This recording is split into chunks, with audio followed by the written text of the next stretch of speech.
Let's try that. Because I think my net just restabilized enough to... Probably, you guys can probably hear me speak without a big delay. We dropped a couple of frames real quickly, but I think it's I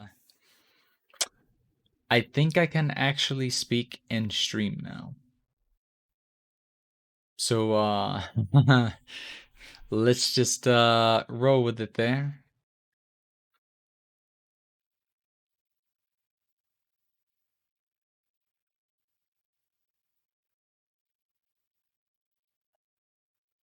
As I was saying before I did that and realized you guys probably won't either get it in time or whatnot, I was saying thanks again, Zach or Gunter, whichever you prefer. I keep forgetting to ask, for the continued subscription to the channel, the Prime subscription, continuing to support the channel.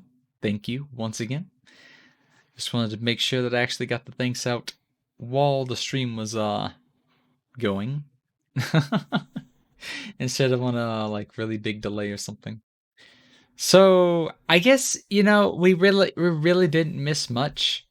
We had a bit of a sticky seed to learn from, but I forgot to load the first part of the game because I didn't turn it on in the OBS.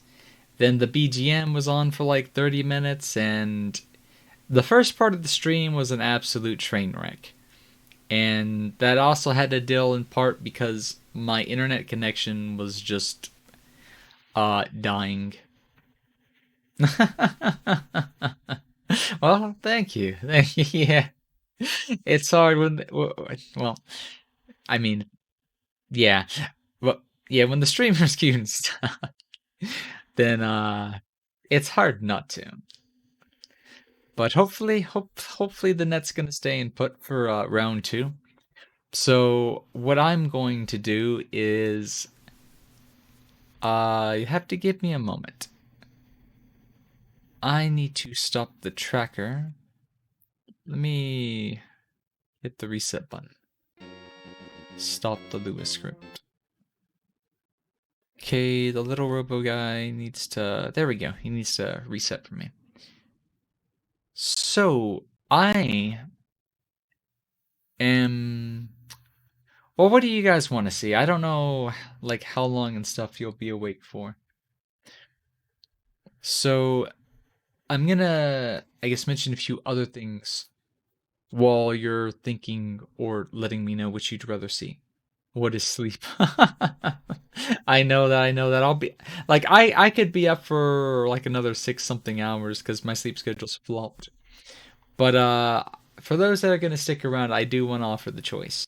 So I'm gonna type 2 games. We have a new randomized seed for Link to the Past, or we can do a Super Metroid plus Link to the Past combo randomizer. The thing I have to put, the first one will obviously be short. Well, well, it might be like 2 to 3 hours. If we do the Super Metroid Link to the combo randomizer, it could be anywhere from like 4 to 6 hours. I am up for either, but I do also want to like offer a second option in case people would want to see something different, especially if they sat through the first one. But speaking of sleep, I must sleep myself. I hope you have a wonderful night too as well, Gunter. Get you some rest. Get you some rest. But I guess while I wait to see, well, I could, wait. This is a good chance to learn how to do the poll. So create new poll. Which game should we play next? And then I'm gonna copy paste those 2 things real quickly. Poll power activate. Yep. And I will allow additional votes. We will set it for I will give 3 minutes. Because it doesn't need to be that long. But other things I was going to say in the meantime, I forgot to mention we had 2 new followers. Uh, I guess followed in between the last stream and this stream. So Clara has also followed the channel. Thank you, thank you. And then someone with a Japanese name, Jikentai no Fuka, or I guess we'll just go with Fuka-san, has also followed the channel. So we are growing, and I do hope people that stick around are enjoying what they're seeing or getting to experience beyond this internet connection that just really wants to fall over dead. I have to highly recommend, just because it's such an unstable connection, that if you are going to listen in on the channel and whatnot, I would highly recommend turning on low latency if you can do that. Because I actually tried to do that earlier on someone else's stream and I couldn't find the option again. And basically, instead of buffering to, I guess, load the stream, it'll try to, I guess, bring you up to real time, but it does, it feels choppy. I don't know. My net was working fine for a second, and now it's dropping all shit tons of frames again. Yeah. We'll just bear with it. We'll just bear with it. But if you're still there, Gunter, I'm gonna drink that water for you while we're waiting.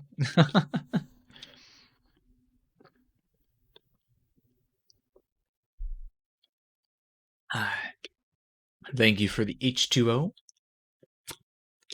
And if I don't hear back from you, then I will poke you on Discord about the redemption. I will let you know that the water has been well enjoyed. But yep, my frames are going back to shit once again. And I don't feel like restarting the stream to mess with the bitrate again. But what can you do? What can you do? Honestly, I'm curious to see just how bad it looks. We might cut the... Well, no, if my bitrate, or not my bitrate, my connection's already going under a megabyte a second, then there's no need to actually lower it, because my net's just basically chasing me down to 0 connection, is what it is.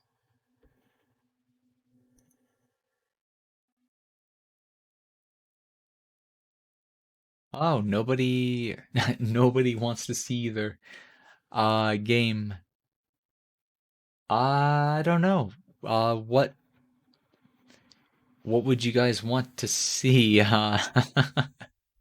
Especially while the net's just absolutely shitting itself. Or I don't know. Maybe I should just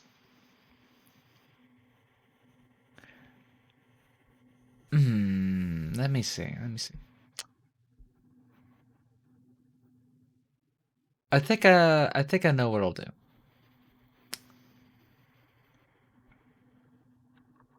We're going to change this to...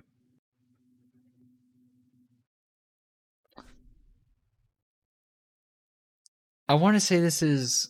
It's not going to be the correct any percent.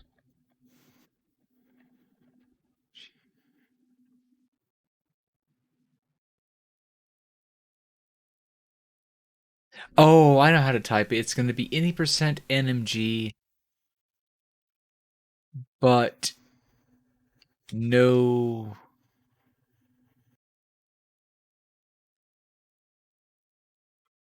experience. Because I don't want to say blind, because then it makes it sound like I'm blind at the game. But I could say, but I'm blind.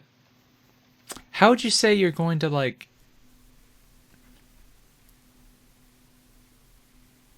You have no idea what you're doing, but you're going to speed run it anyways. Clueless. Let's do that. Any percent NMG, but clueless.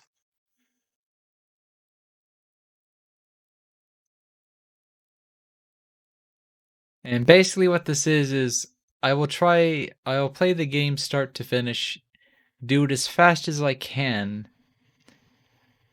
no major glitches. I may use some minor glitches.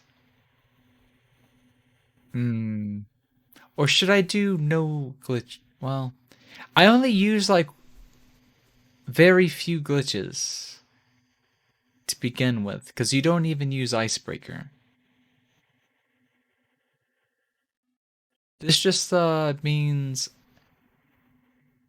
I would have to not use bomb jumps. Is bomb jump considered NMG or is it no glitch? Let me look that up. Link to past. Is bomb jump a glitch or exploit? It is a minor glitch.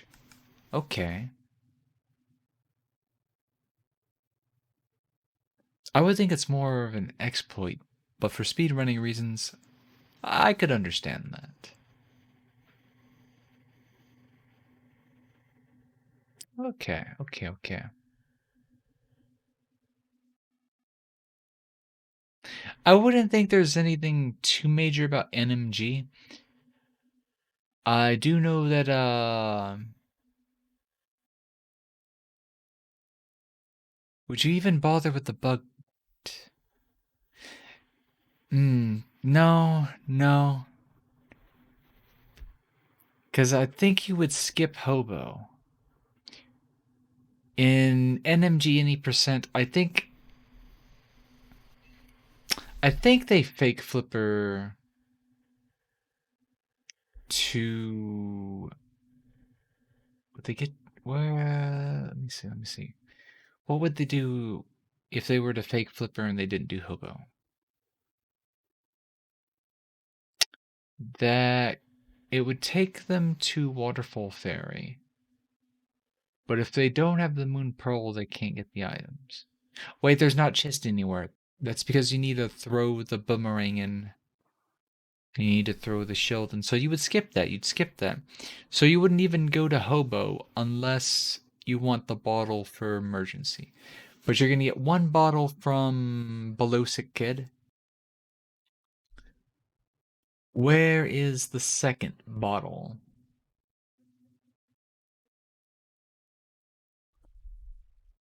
Shit.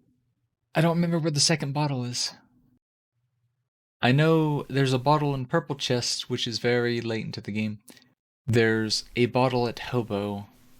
There's the bottle behind the place, like below Sick Kid. But my brain is just giving up on where the second. I'm gonna just look that up. It's faster to ask Google than rely on my failing memory. Link to the past second bottle. Oh, you buy it from the trader. So that would require routing in extra money. And you have to get the flippers. So I know the actual speed run does manipulation to get the tree to give you red rupees. So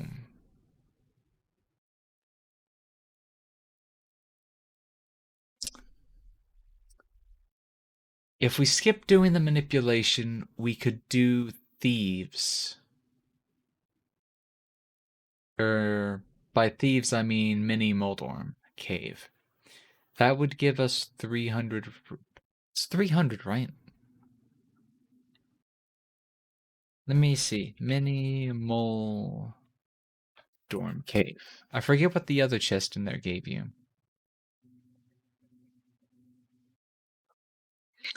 I know the guy gives you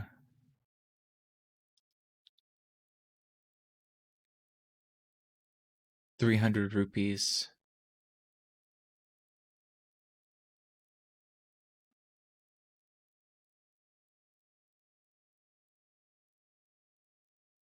But I cannot remember what the vanilla items and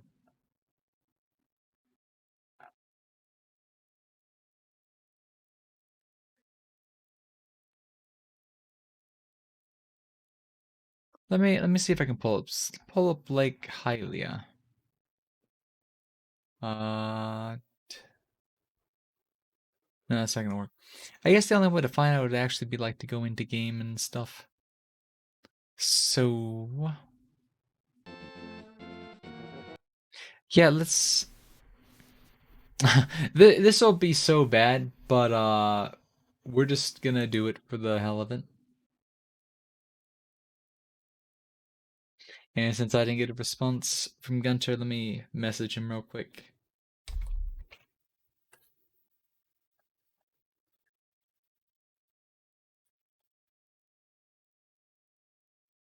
Just so he knows that it's been well received. Okay. Let's not pull around too much. Where's... There it is. So I'm not gonna time this at all or anything. But just for the hell of it, what I'll do is I'll start the run. Like, I forget if they start it as soon as they click on the file. But as soon as it hits 1 minute, I'll make the file and get going. But yeah, we'll treat it as a speed run of sorts. Obviously, I'd like to learn the run in full at some point, but I would have to make time to do that. And I would probably want to learn just how much RNG manipulation there is regarding rupee routing. Because I think what I would do, because I personally wouldn't, well, we need to start. I'll talk about it when we get into it.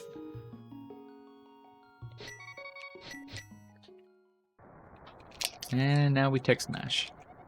So, what I was saying is, if it looks like it's going to be too, like, manip heavy and reset heavy for getting, like, red ruby trees or something, what I would do is I would just go for a time based around doing the mini Moldorm cave.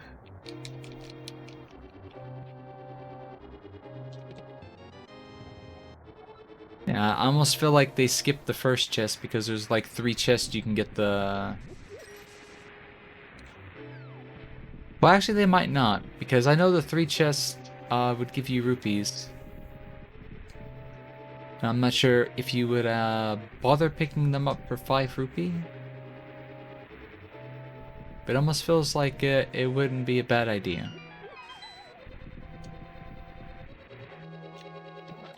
I think they would pick up the 5 rupee chest.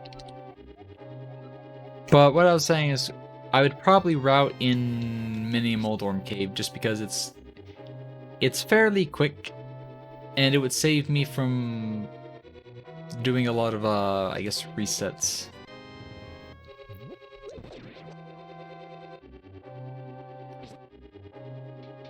And actually, wait, I don't pull on the tree, do I? Yeah, it's only during the day.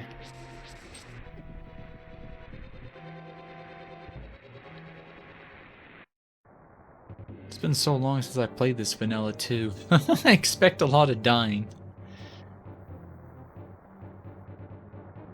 Yeah, and I think they also skip all the tunics. But they do advise picking up the red tunic at the cost of just a few seconds if you're new to the run and stuff. So I will probably do that. Also mess that up. I forgot what they actually do. I know they like... I think it's a poke and a spin, but I forget how you set it up. And this one you don't do, I'm pretty sure you don't use a death warp after you get the princess.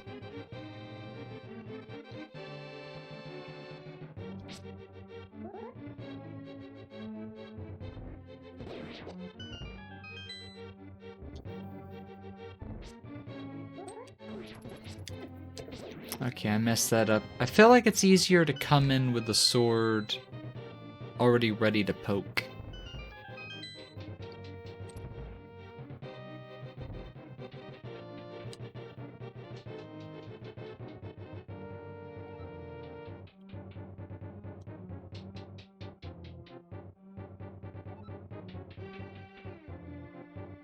Oh good, he's going the good cycle.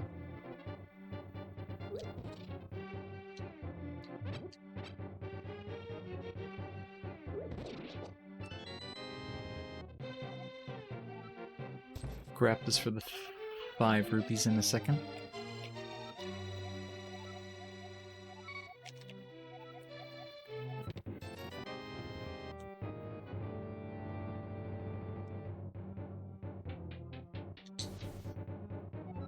Yeah, I wonder if you were to death warp or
I know Mini Moldorm has one of the 300 rupees.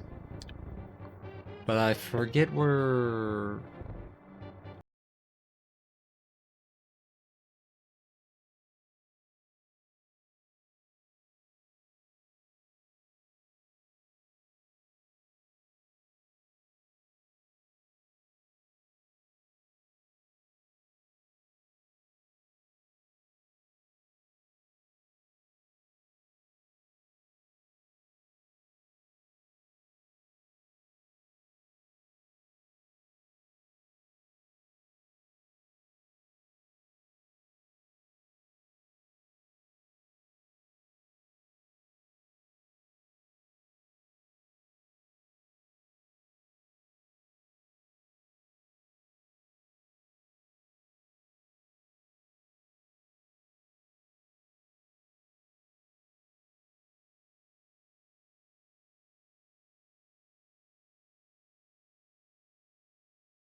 You probably are supposed to walk around the bats.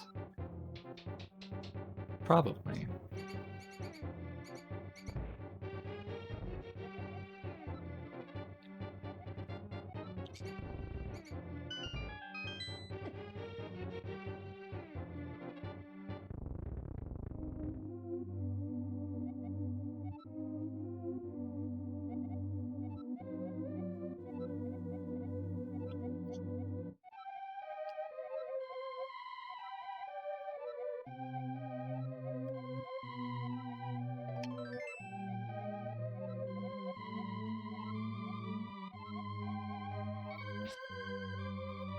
There's a big heart in that chest.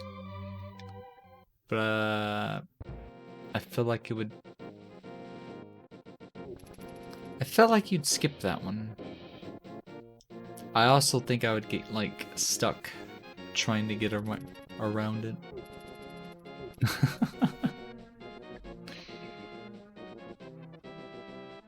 We'll get enough hearts from the, Wait, this... Wait, what do I do? Wait, where do I go? Oh my god, I forgot. I'm so used to playing Randomizer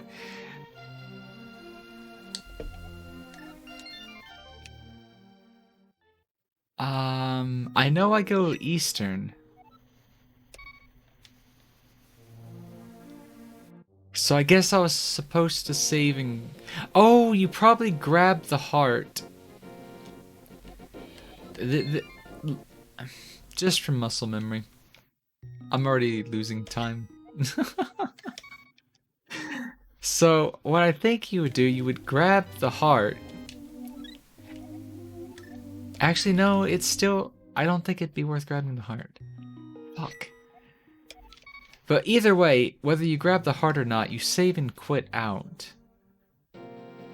Because you're trying to get back to your house, which would be quicker to get to Eastern.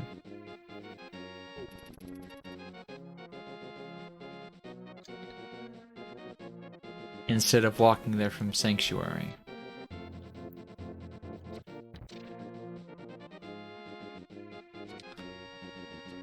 And you actually don't need to go into his closet, because I think it's just rupees and a heart piece or something. But I think you still have to talk to this guy before you go into Eastern.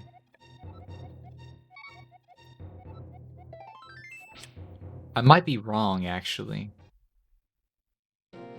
Actually, the only reason I came in here is because of muscle memory from Randomizer. My god.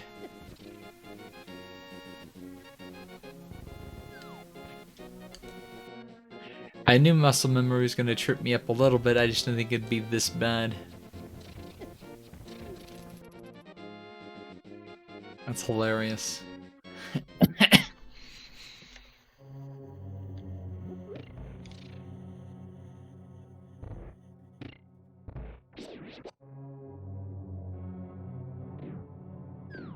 I also think that chest has some rupees in it, but I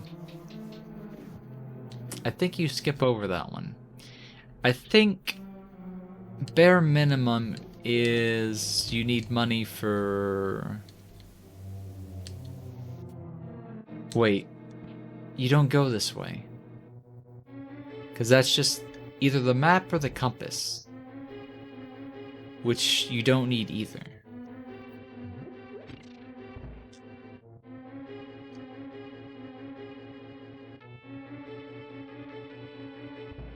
The last time I did something like this, I did a meme run where you collect all the chests, which is 100% IC or 100% item completion, which is different from 100% where you collect all the major items. You don't open chests that just have rupees and non-major items.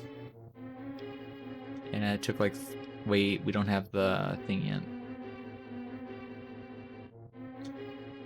Actually, I think people who do this run don't even take the lamp. But that would be something that would take a little more learning. Didn't have to grab that pot. I'm used to doing that in random. Because it's easier to see where I'm going when I'm blind. But I can do most blind rooms. I would just have to learn Palace of Darkness and Ganon Tower.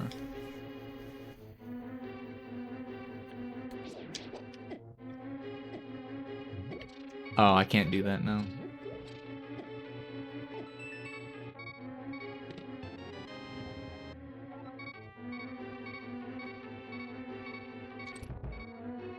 The Stalfos? Yeah, they can be. Especially the red ones. I still have some issues with them.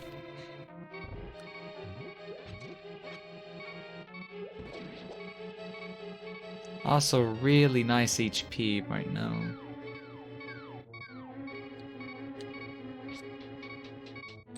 As a safety net, I should probably jump off and grab the ferry, but I feel like it's not going to be worth it time-wise. I am going to play it safe and wait for them both to wake up again. As I realize that I have a bow now. Whoops. You probably aren't even the right one. I think he might actually do this rupee room, though.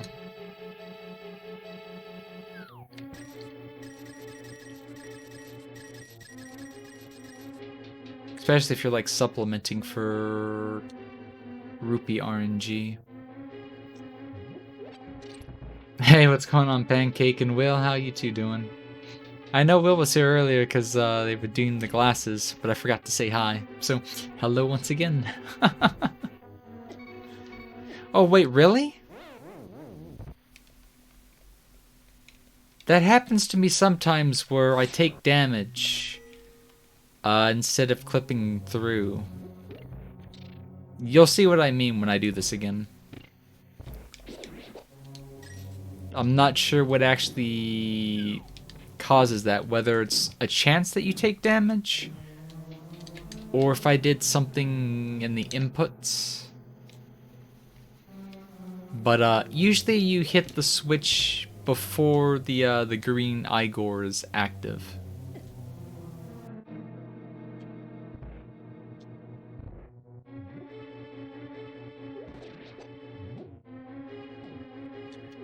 Okay, I must be doing something wrong here, because usually when you do this room, you only get 2 Stalfos, unless you do something incorrectly. It's both a pathing strat as well as RNG manipulation. But something I'm doing is causing the extra one to spawn. Okay. We've got more HP at the cost of time. So let's see if it does it again. So yeah. I think what's going on is I guess I'm hitting. I thought I hit the diagonal too late, so what I was doing this time was I tried hitting it early. That seemed to cause issues. And because I have like no arrows, I'm gonna grab extras.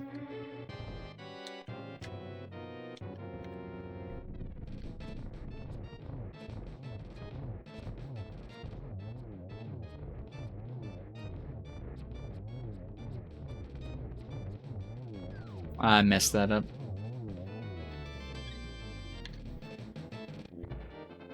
Probably cost me like an extra 2 seconds, but I do a lot worse at that when I play it in random. I'll take that one.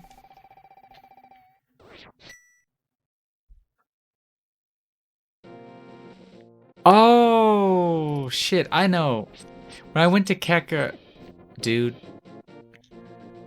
When I went to Kakariko, I think I could have just done Bottle Kid while I was there. Actually, you don't even need the net, I think.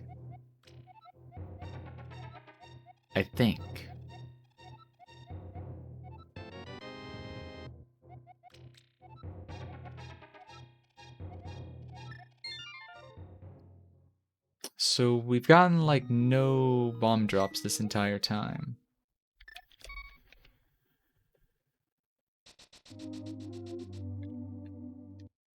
So rather than spend, I'd buy the extra bottle, but I'm gonna try to avoid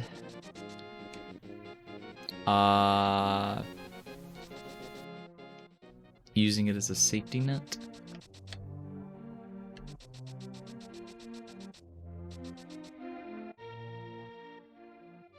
But we will grab our one required bottle.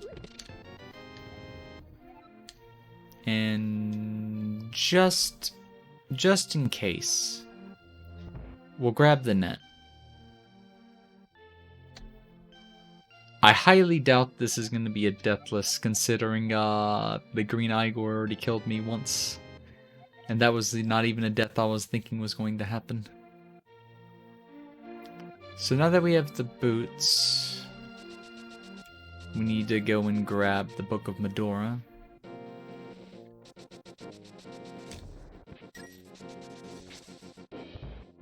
Nice bonk.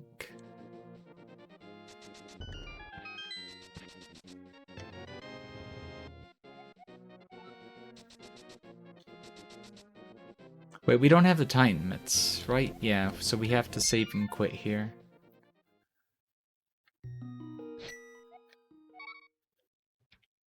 So now we'll go ahead and get the book ready.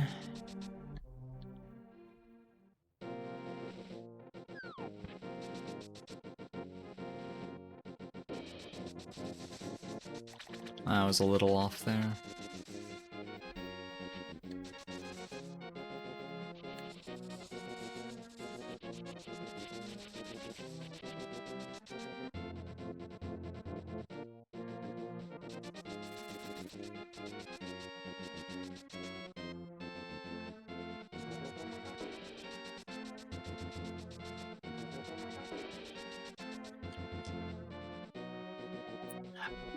That was just lucky that it looks like I knew where I was going. I completely guessed. But at least I know for the future. Right before you get to the ramp that goes up.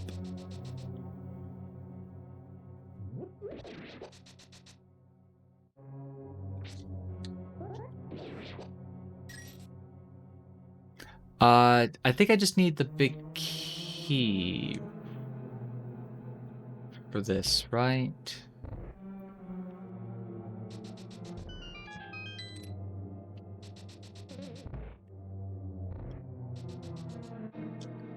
Because I think this room's a compass. I gotta keep remembering it's not randomizer. I don't need to go into every check. I forget what this is. No, that's the compass. So then the other one's probably the map. So there's the big key.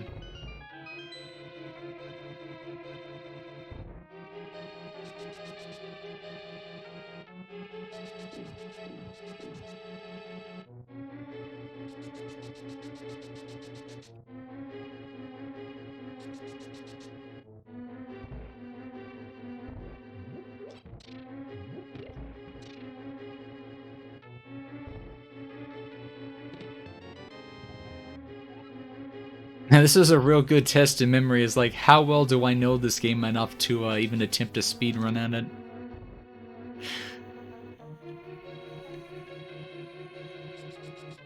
It's too close to the one thing.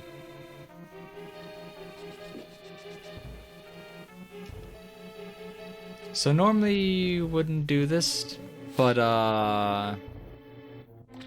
we're gonna save a potential death.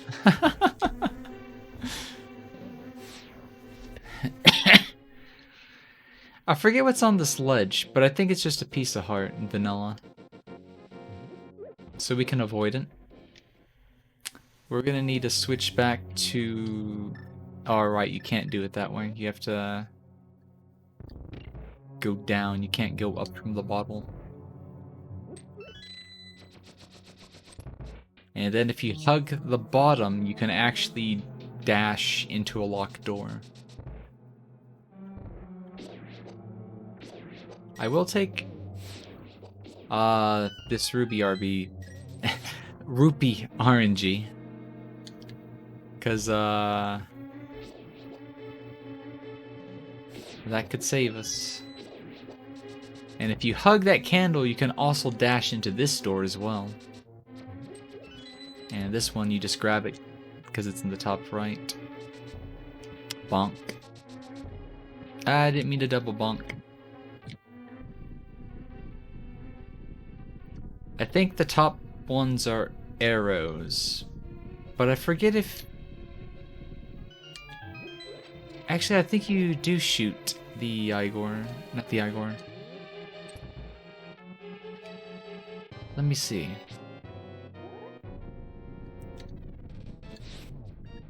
Okay, that one ended up going straight.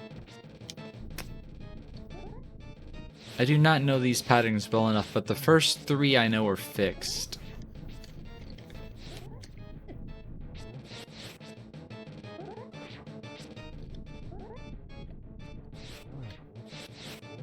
Oh, so that's what it is. They do a spin because you can let go as soon as you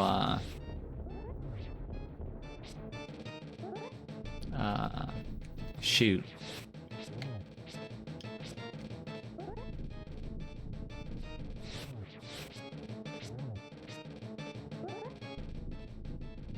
I should probably save the rest of my arrows.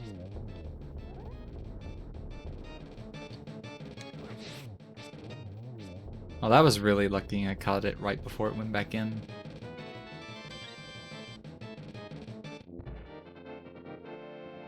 Yeah, that's a fight I don't know how to do. Well, beyond guessing.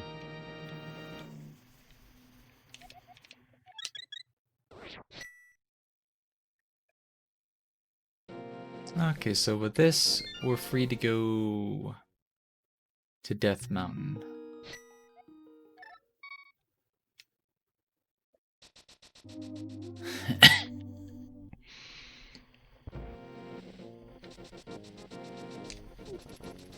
Come to think of it, we've yet to do Mini Moldorm because we still don't have a single bomb drop. So I must be overlooking bombs that are hiding under chests. I was gonna... I'm gonna test RNG real quickly.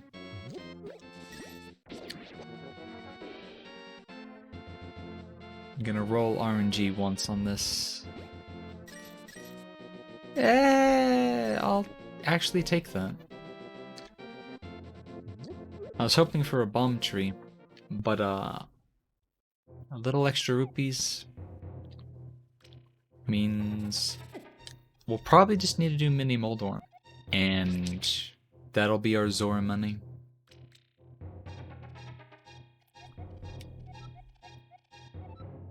So one thing about this category is you're definitely going to want to know which pots have what under them, because none of that's RNG.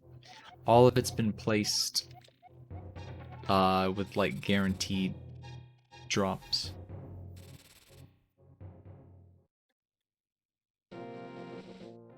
So I figured you'd get okay, we didn't get completely screwed by the I forgot what these things are called all of a sudden. Dead Wisp or something. So because this is vanilla and we're not gonna go talk to him to heal again, we may want to avoid taking excess damage. Hey, what's going on, Lollylol? How you doing?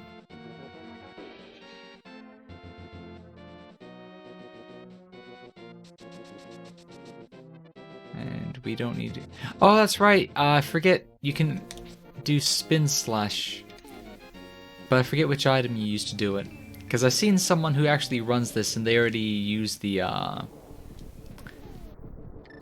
I think they call it super spin. I forget. But I was too close to that heart piece.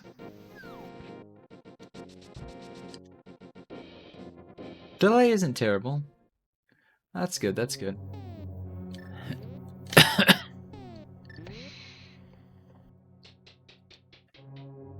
Oh, I forgot to hit the switch again.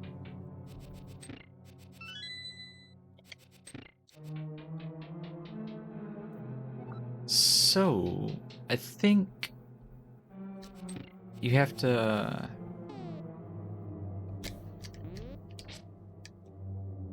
Try to remember. I think that's just either the map or the compass. And oh wait, we can't do the one thing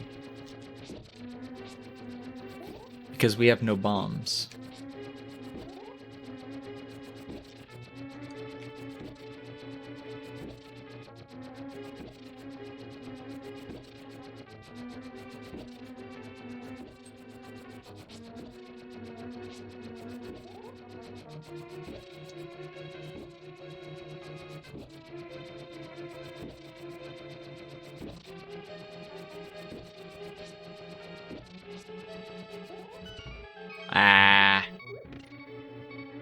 That's right, we don't have bombs. I keep telling myself that. And I was hoping it wasn't going to move my way.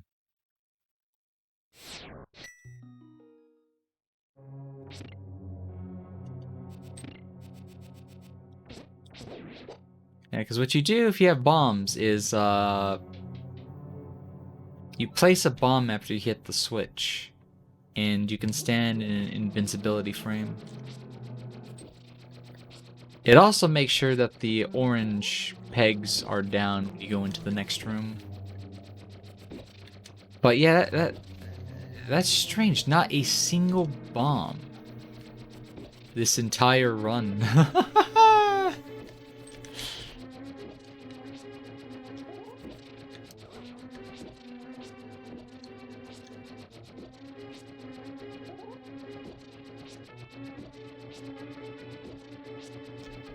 Yeah, anytime I feel like any involvement that happens with furries is usually for financial reasons. Right, I need to go down from the bow.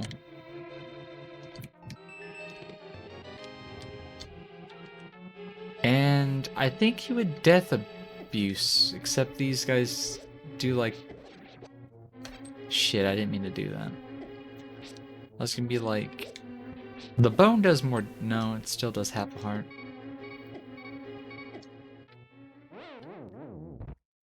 Yeah, this is an intentional death. Yep, it's pretty endless for them. So, actually, you don't hit that boomerang. Because what you do is you walk behind and then you're supposed to slash up as you hit the switch. And that, of course, throws them off. And that's how you do that room fast. Except they're supposed to come down at the same time, but you have to move very specifically to do that. In case you need extra hearts, you'll do this. Now, because RNG has absolutely fucked us, I am not going to attempt the bomb jump with a single bomb. I want to hold on to the bomb for something a little more guaranteed. But I also would be risking not even getting the bomb jump in the first place. So this only cost us like maybe 10 seconds versus losing potentially a full minute. So that'd be something I have to keep in mind if I'm ever in this position once I've actually learned the run and stuff. And because I'm a little bitch, I'm going to grab 2 extra hearts. Obviously, I know how to fight this thing a little bit better. Because usually... I knew he was going to do that as soon as I started talking shit. I deserve that one too. We're not going to grab the hearts this time. What I was going to get ready to say instead of focusing on the fight, because that's what I should have been doing, was usually when I fight this boss in Randomizer, I just don't happen to have the boots. But the boots make this fight really easy.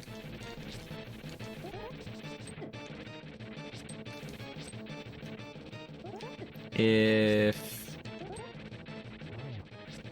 I can remember... Okay, that was way too late.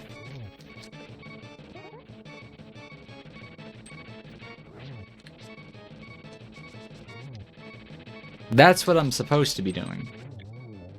As you can see, I should have taken damage twice there. Which was what I meant to do the first time I got to this boss fight. Yeah. That's how the fight's... It's supposed to go a little bit cleaner than that, obviously.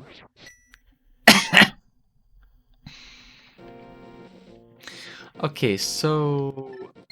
We'll use the save and quit once again. There's also a category for this where you don't use save and quit. There's surprisingly a lot of categories for Link to the Past speedruns. I do love cute arts too.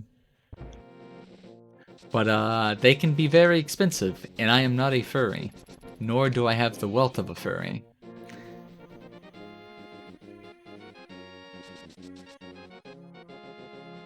I don't know if that would be different. Like, would I give up? No, I don't know. Either way, I wouldn't have the money for either. If I got into furry for whatever reason, if I wanted money, I probably still wouldn't have money.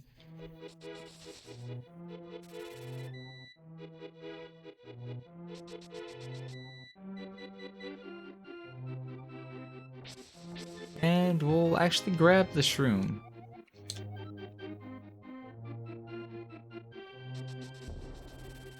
You don't get half magic in the speedrun, but if you're just learning it and stuff, it could be nice to have. It might save you a couple of resets. Or deaths and stuff like that. Oh, wait, I don't need to... I just need to pull the sword out, not read.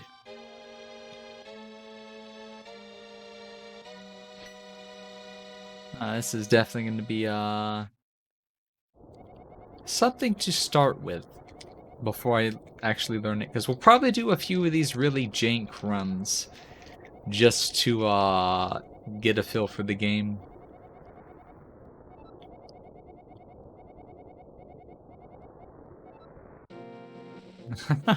I see. Or guys who pay for... Yep, so now we do another save and quit to go to the Hyrule Castle. It's all about budgeting. I would say it could be about budgeting and maybe eventually about budgeting, but I have no income. Well, besides what I'll hopefully like begin to earn from the stream within like probably a year or two from now. But there's also I'm still waiting on disability to go through, which probably won't because the US is really gay, very discriminative, and I probably won't get it even though I should. But we'll see. Because I'd work if I could work, but obviously there's reasons why I don't have a job right now.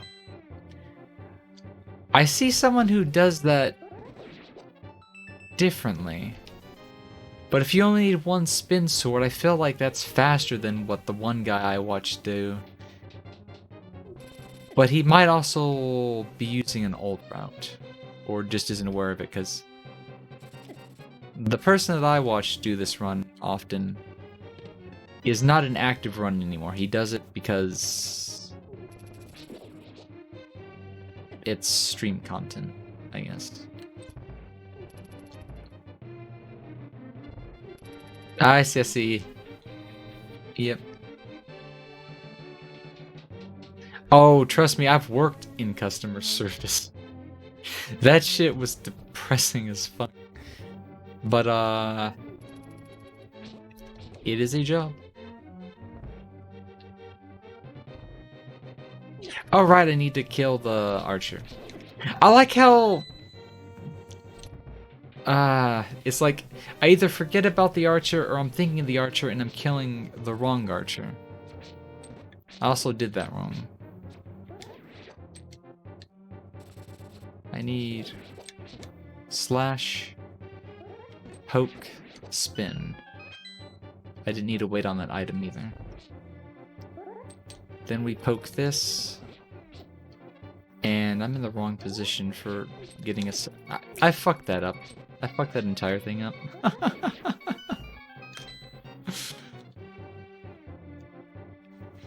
But yeah, customer service. Never want to work it again. Ever. Hey, that's where one of the bombs is at. I deserve that. I don't know why I grabbed it. I knew he was going to come after me instead of grabbing the pot behind me. I'm talking and not paying attention. So, either way, good practice. Because, I feel like the whole thing was sloppy. Obviously, we don't need to grab the empty chest again.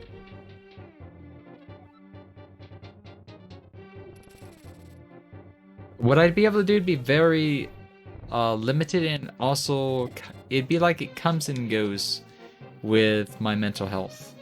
Because even if it's like super easy or something, if my mental health is the reason I'm not able to like show up for work or come on like a schedule, then that's more of the reason.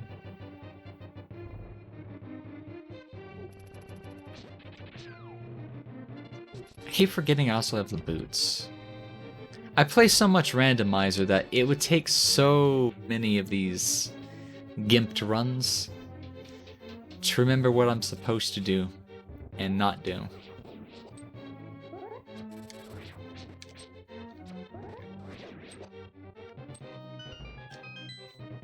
That was a slow door open. So you do the spin, you quickly charge the spin again. Okay, so that's what I needed to do. Then you throw the 2 pots, you kill the bat. Depending on where this red knight is, you can either ignore him or he can fuck you in the ass. I was way too close to that ball and chain.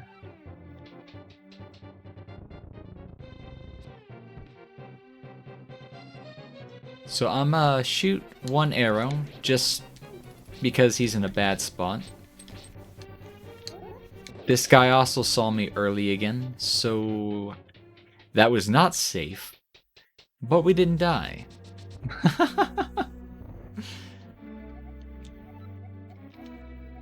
You don't want to know, trust me. If you don't know what crippling depression is, don't try to find out. Let me tell you, it's not fun. I'm not going to go into my personal experiences, but I know people that have had worse. I also have a sister who's schizophrenic, and let me tell you, that shit is disturbing. But there's nothing she can do about it.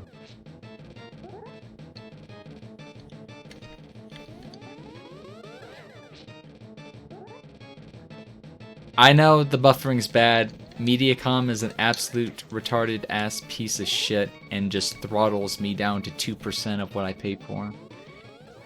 Like, if I could even get 10% of the speed I paid for, well, no.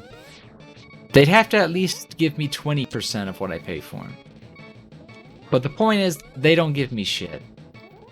And I'm probably they better like refund this month, because we just paid for it a couple days ago. Because if they aren't going to give me a service, I have to switch to something, even if it's supposedly weaker. I feel like weaker internet is probably going to be better than an internet service that only gives me like, 2 to 10% of what I paid for. Link, I'm in danger. And me is like, when I get low HP, I don't get that panicky anymore. Like, I used to.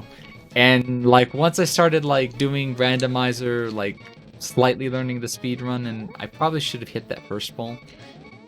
My danger sensor is, well, it's also probably an ADH thing as well, but,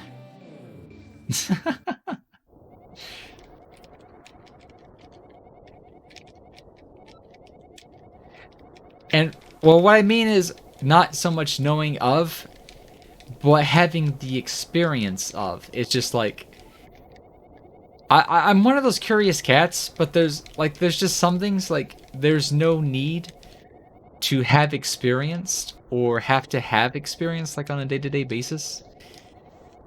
Like, there's that saying, ignorance is bliss. And I will stand by that, whether I'm wrong or right.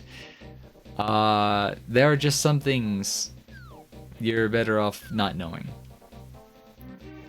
For some people, their own curiosity, their own ideology, beliefs, whatever, it may be different, and you are more than welcome to disagree with that.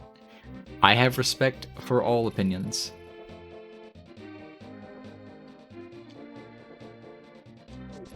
But, yeah. I won't go too deeply into that.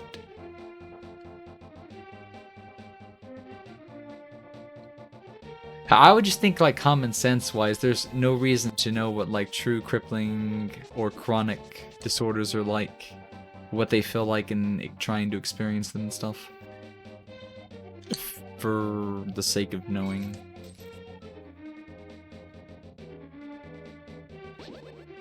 So we do have Kiki money. And because we have boots, all you have to do is dash there.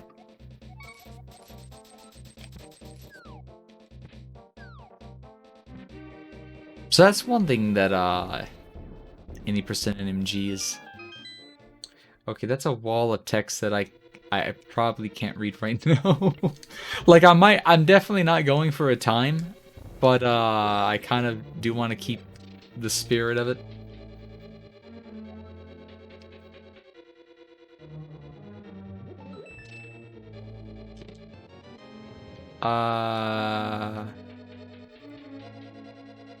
I kind of feel like that's one I'm gonna read silently when I do get to it.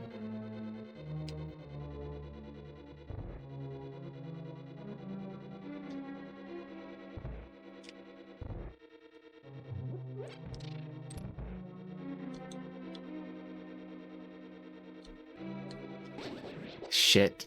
I knew he was gonna do that. So now I need to switch to the bomb. And I forget, do we... If we shoot this way...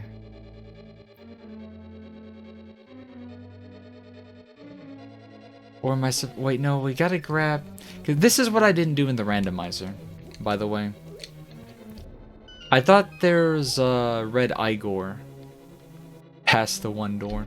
And we are really low on bombs, so I'm gonna grab this, because I remember that one spawning there. And this just takes you directly to the chest that we overlooked, which had the hammer.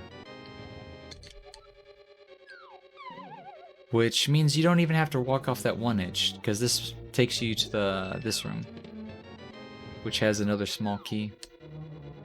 So the chests that I need to avoid are the map and the compass. But there's a good chance that I don't remember which ones those are. I do know this room coming up is, gonna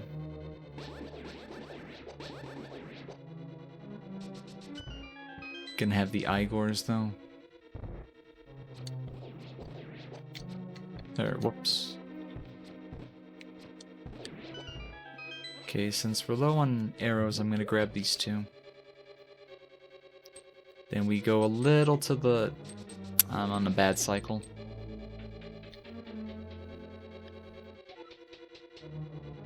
So that was the map, which we don't need. Now there are fairies on the right,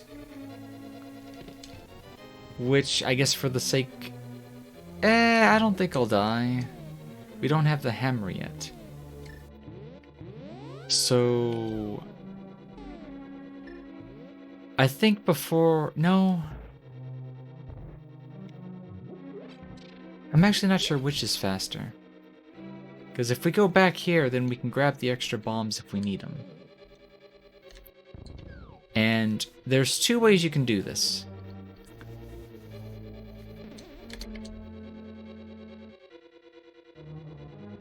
I know you can clip this. And we need to go up.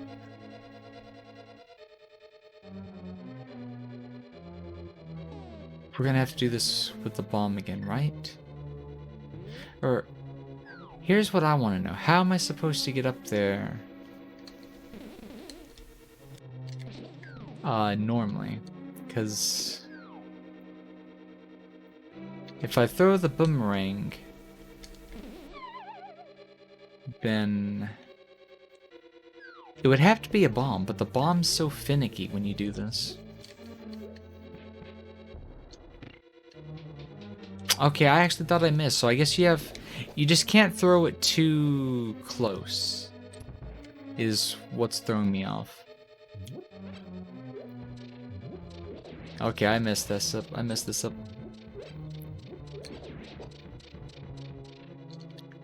I got really lucky with clipping by that Helmasaur. Okay, so that was 2 dud chests. So I forget. One of these is a small key. The other is just an arrow.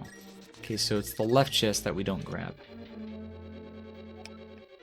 Okay, we have the big key, so we can grab the hammer.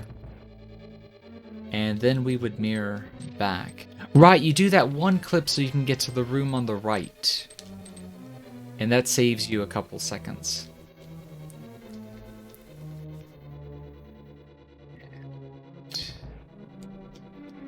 Okay, one of these chests would have to have a small key, because...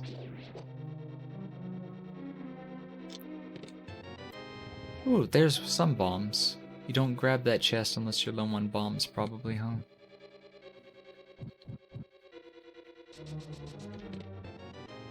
Okay, so there's the other small key. And if you're quick enough, you can actually blow this wall up while you're walking up the bridge on the right.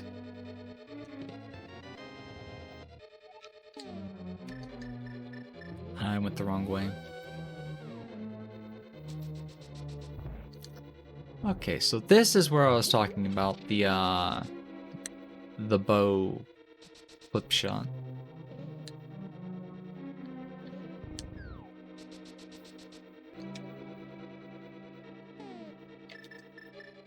Oh, that's right. If I hit right there, then I can just do this. It's like 1 pixel down. Yeah.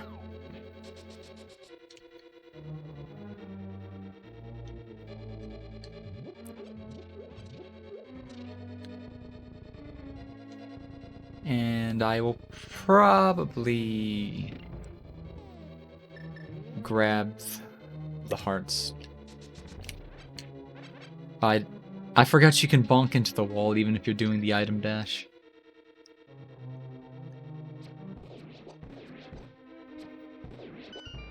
So again, we'll grab... Well... not grab the arrow, apparently. Nice.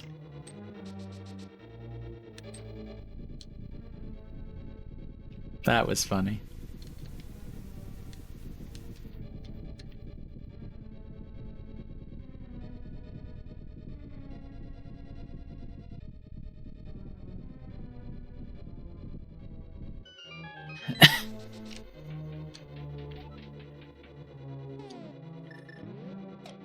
If you have full HP, you can just sword beam that.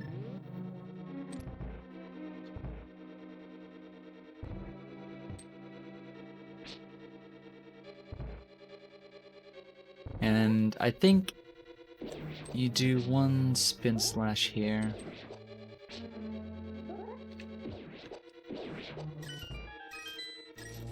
Could have been cleaner, but it could have been a lot worse. I don't think we have a fairy in the bottle, do we? So we'll just need to play extra safe.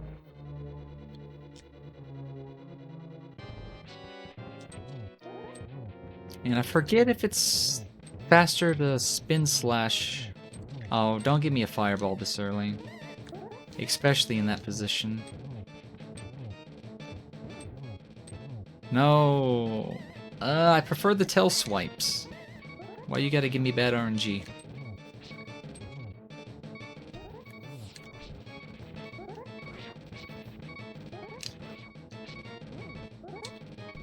Ah.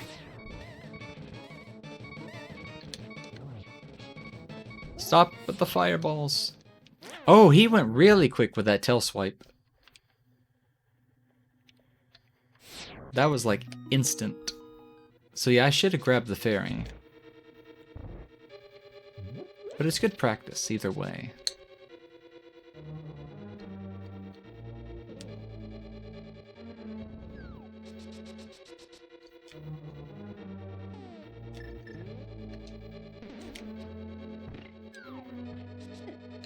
Oh, come on.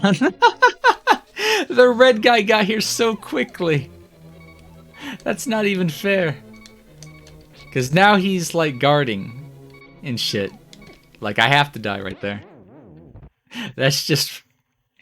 Wow. Like, that was a fast bow clip, too. How did he get there so fast?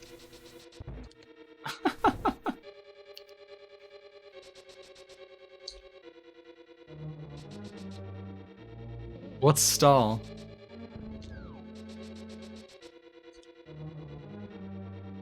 So we're gonna do this again. We're gonna get the fast arrow and... Okay, he wasn't that fast this time. I guess one thing that I noticed is I didn't have to dash. So it's probably riskier to do the dash. Oh. We'll eventually check out 14, I just don't know when.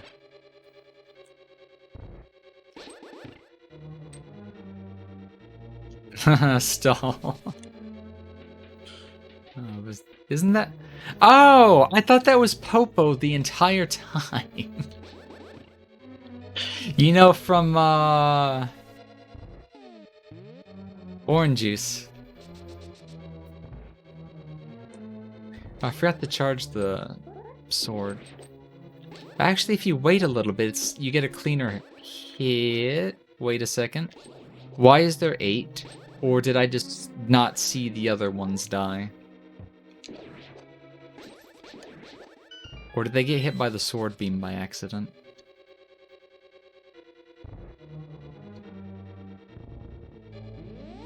Either way, the buffering's so bad.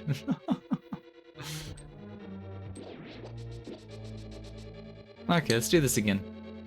Hopefully we won't get 2, like, instant fireballs in a bad position.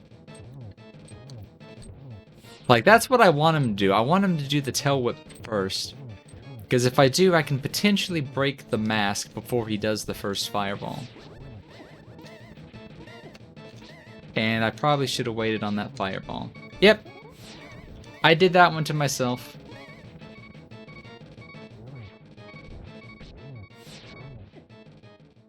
Ah.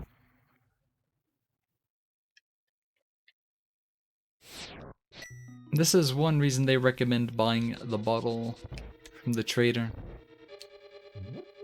And what I would do, what I will probably do, because I should probably not be going for quick strats, especially like as just a run for the hell of it. Whoops. I'm already off position.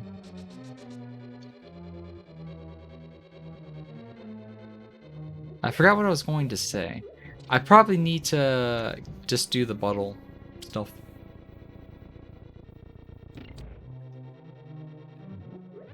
I'm overestimating myself. But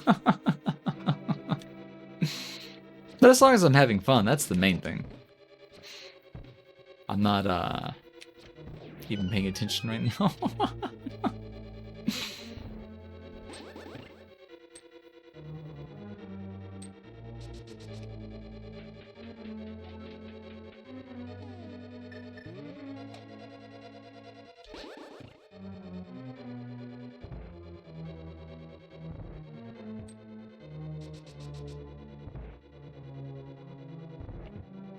Alright, I'm really not paying attention.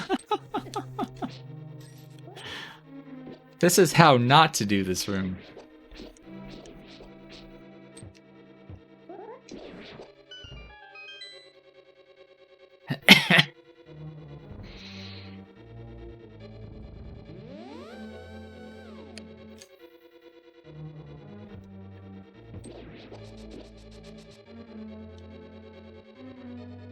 I want to become famous?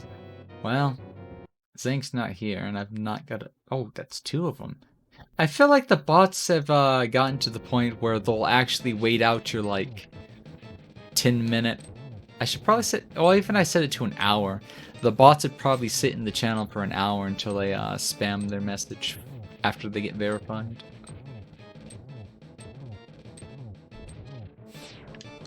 Okay.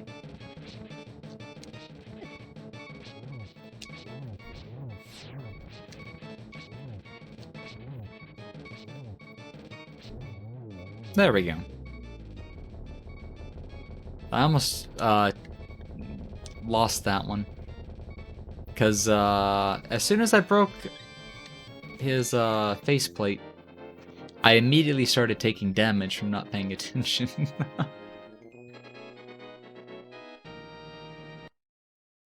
Oh man, my net is dropping hard. I had to tab out for a quick second.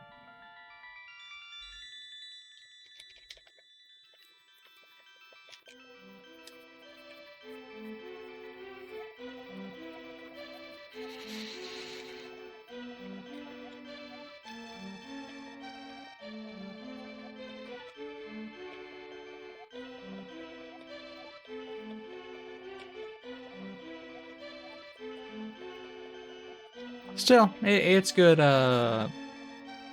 practice for skipping the bottle. But I would probably save that for there's a specific ROM that's modified for like practicing everything. So I don't think you would use actually no, you would save and quit. I think. You're supposed to go to the light world first, is what it is. Because where I'm trying to go next is Kakariko.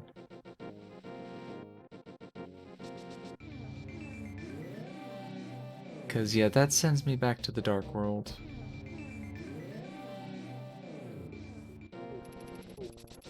I wonder, can we get to... Fuck off. Where we're going. Yeah, it's a set. I did not even know that ferry was there. So that could be... No, I wouldn't bother bonking there.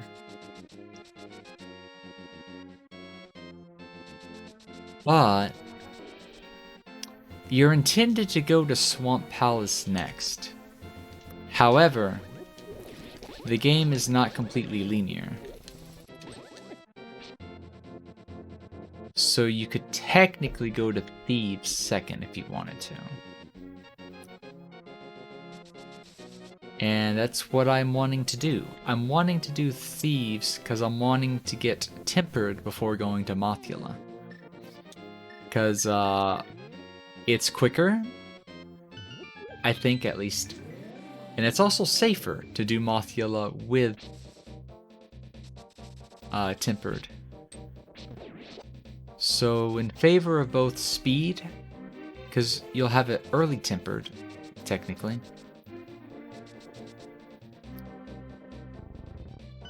But it's like both speed and safety. Now the problem is, I don't remember which chest to go for. I know there's 4 of them, and you only need the big key. I think you also need 1 small key. So let's hope. Yeah, I think we're gonna have to grab all 4. Because I know the very last one's the big key, I just can't remember which one's the small key. It is not a competition as far as... I forgot what that was. Oh, you tagged us both is what it is. Okay, so that was also the compass. Okay, so I don't need to grab any of these. I just need to grab this chest. Okay, I'll keep that in mind.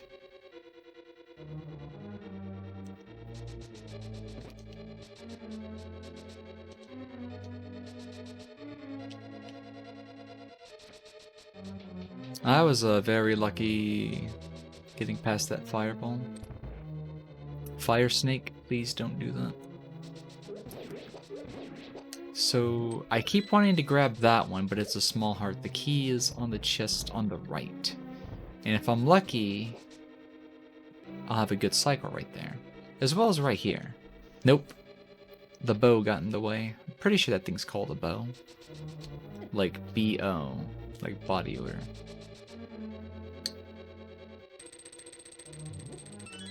For safety, you can also have the magic powder for anti-parries and stuff. But we've opted not to do that. At least just yet.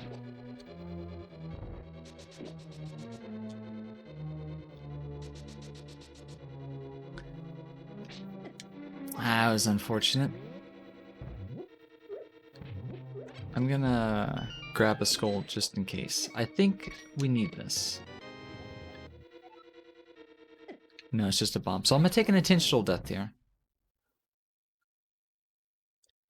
Wait. Shit. Ah, randomizers. It messes with me. So, what I was doing there, the first thing I had in my mind was to go and do the blind fight. But you don't have... No, I wouldn't... I don't know what I'm doing. I don't even have blind with me to do that fight.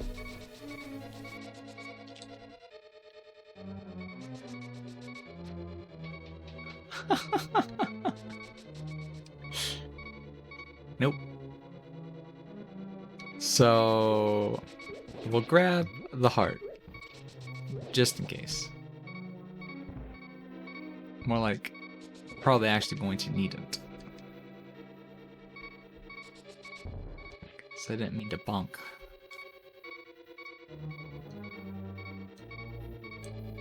Go away, Fire Snake. I need to go and hit the one switch again.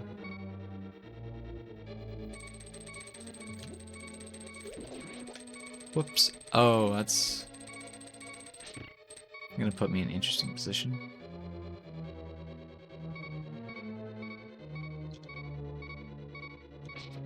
Oh man, dealing with Karens are the absolute worst.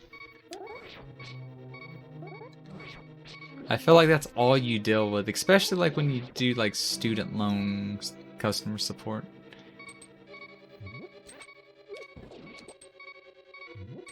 So I'm just gonna try not to get hit. We have the hammer, right? I forget which of these had a heart in them. I wouldn't mind a little bit more of HP.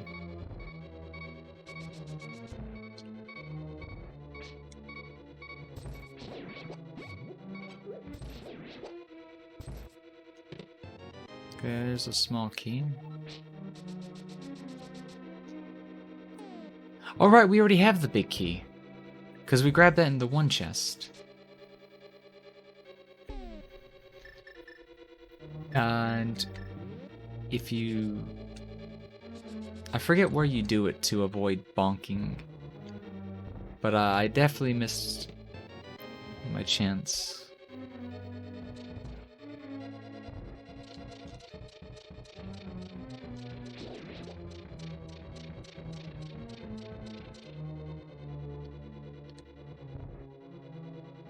Okay. Expect a death, because it's been a while since I've tried doing blind. Especially green tunic with, like, no HP. But let's see if I remember the movement.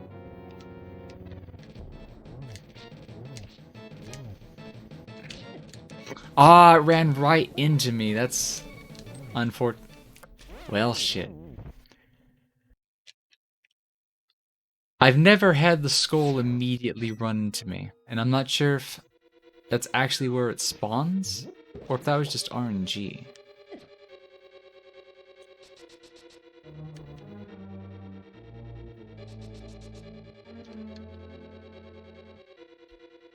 Okay, so now the fight's actually harder, because doing this fight while blind is not in her starting position is actually harder. At least in my opinion. I don't know why my sword didn't want to come out. This might take a while. But it'll be good practice, because,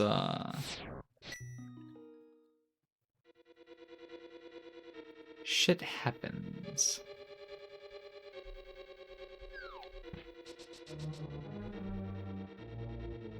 Because, like, obviously if, like, this was, like, true speedrun study and whatnot, I would not bother practicing this, this fight that you would reset out of, actually. But, the way I would do speedrunning is I would not, like, do reset heavy stuff. I would avoid it. So, I would want to study how to do this as a backup. But, it could take a while.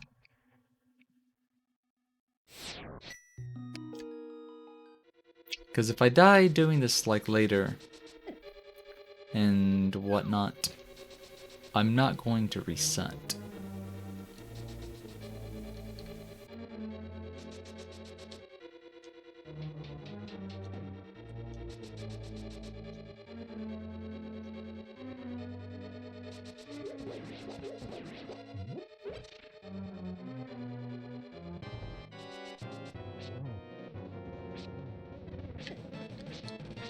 I think I can actually get that without taking damage by doing a dash up. But the heads do so much damage. You actually take 2 damage from the head, 1 damage from the beam. I wish that snake would stop spawning right there.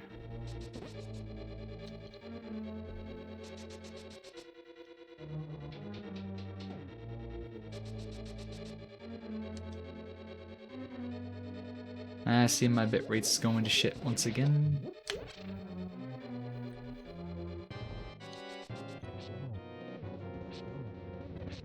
Yeah, if I do that, then I can beam right to the face. I'll have to remember that. It's like trying to memorize how certain things spawn. Especially with this as a backup strat. Oh, come on! It didn't even give me a way out of that one. Okay, so I got the first phase. Now it's remembering the patterns for the second phase.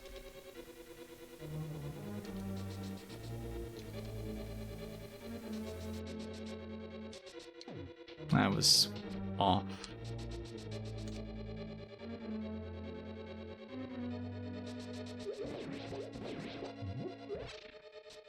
Okay, so quickly. Oh, she aimed that one directly at me this time.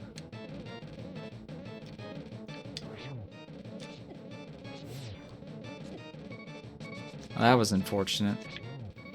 The beam just happened to land right there. Okay. The reason why it's... I'm actually not sure. Like if the patterns are set in stone the second time. But the first fight that you do, like, without dying to her, all her positions, attacks, and stuff like that, they're all fixed. Because you should be hitting the same frames. Like, you basically learn to do the same thing. Okay, I'm not sure where I took damage that time. Nice laser beam.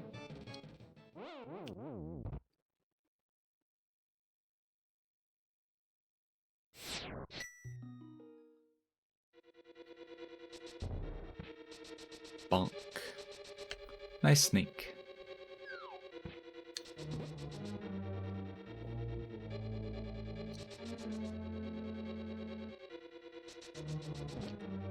Yeah, speedrunners, or not speedrun. This is still good practice, because this happens a lot where the first dungeon the logic wants you to do is thieves. And you'll probably be doing this with low health green tunic.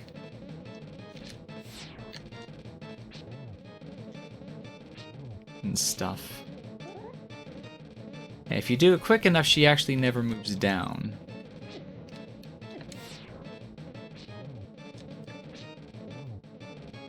Ooh, that's a weird spot to have hit her. I didn't actually know you could throw her off cycle.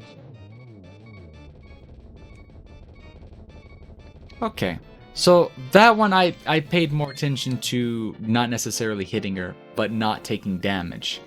I wanted to see like how much she moved up and down.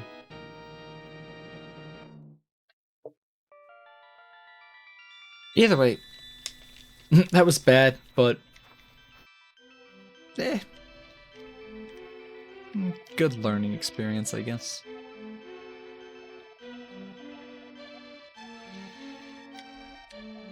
So because we did this early, this now gives us access to Titan mitts. And what we can do with Titan mitts is we can take Smithy, who's lost in the dark world, back to the light world.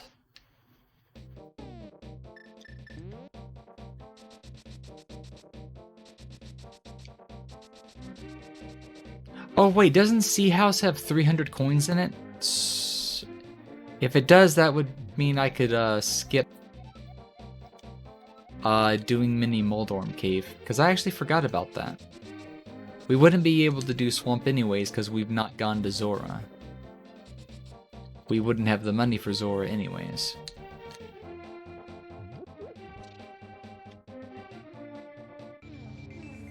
So I forget what you do here specifically, but I know in the randomizer, you do things a little different.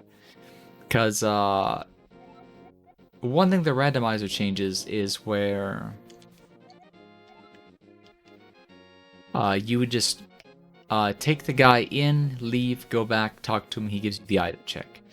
In this, you have to leave, come back, pay them to temper your sword, and leave a screen. Or actually, you might even be able to go in here. I want to test this. But you can't just go out, come back in. They won't be ready. If I remember correctly. Okay, so nope. You actually have to leave this screen completely.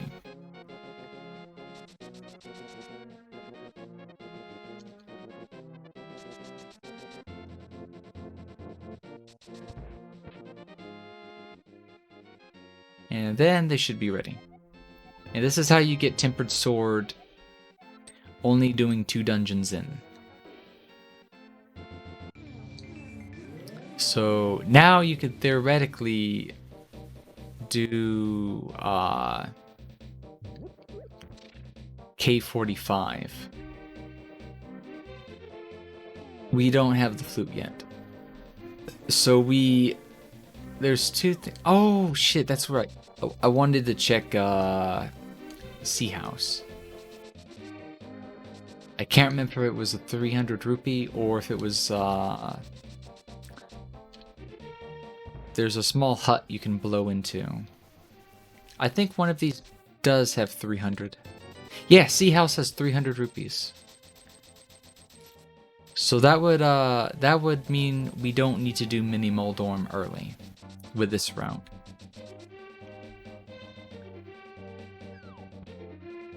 And if we needed extra money, you could also do this mini game if you're like, if you're good at it. I don't know. You can get money if you're good at it, basically. So then we talk to Stumpy, because he gives us the shovel, I'm pretty sure.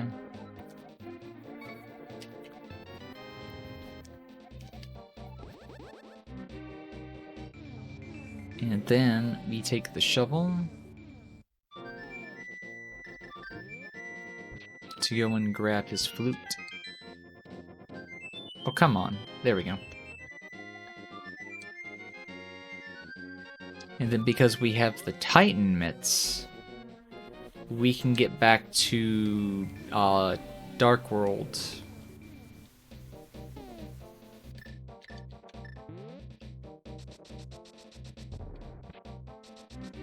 I was gonna say Dark World's Kakariko, because it's usually blocked off by a black stone. Level 2. Hello, hello! How's it going, Jai Tendo? How are you doing? Man, thanks for the follow. I hope your time here will be well spent. What brings you to the channel? What are you up to tonight?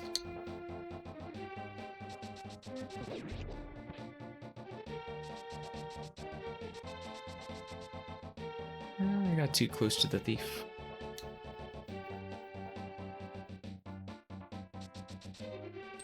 So, I think we can... At this point, you can either go back and pick up the hookshot from Swamp for both mobility and safety, or you can do Skullwoods while you're here instead of making a second trip. Let me see. So I know if you go... Oh, right, because in vanilla you have to, you can't do... Well, no, you can do bomb jump because this is... I'm doing NMG. But, we drop down here anyway, so we'll just go ahead and do it for the sake of doing it.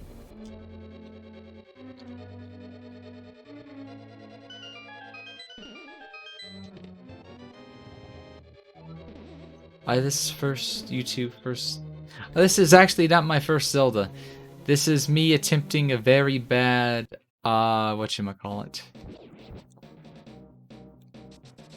Any percent no major glitches speedrun, except I don't know the speedrun. I've played it a bunch of times, I've done several randomizers, but I'm kind of doing like a gimped any percent run just for the sake of doing it.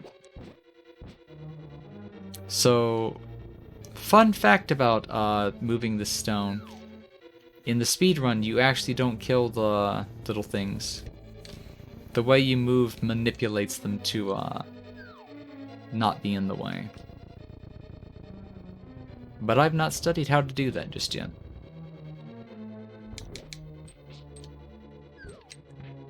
You can also use dust on the skull right there, if you need a fairy.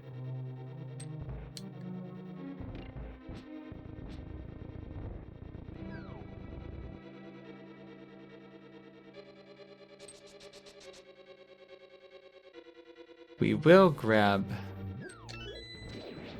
Oh! I did that to myself. You're not supposed to attack the bumper.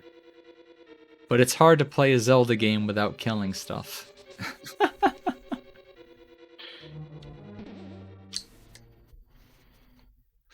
I actually used to play Genshin. Alright, we grabbed the... Big key. We have to grab the... There's something I'm forgetting to do.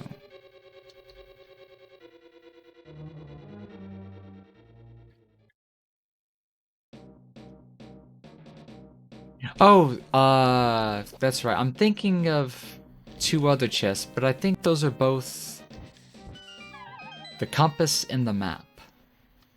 Thank you, thank you. Yeah, we're actually talking about Genshin a couple of days ago about whether I'd play it again or whatnot. I'm still kind of thinking about it. But we'll see, we'll see. There's probably a ton of content since I last played.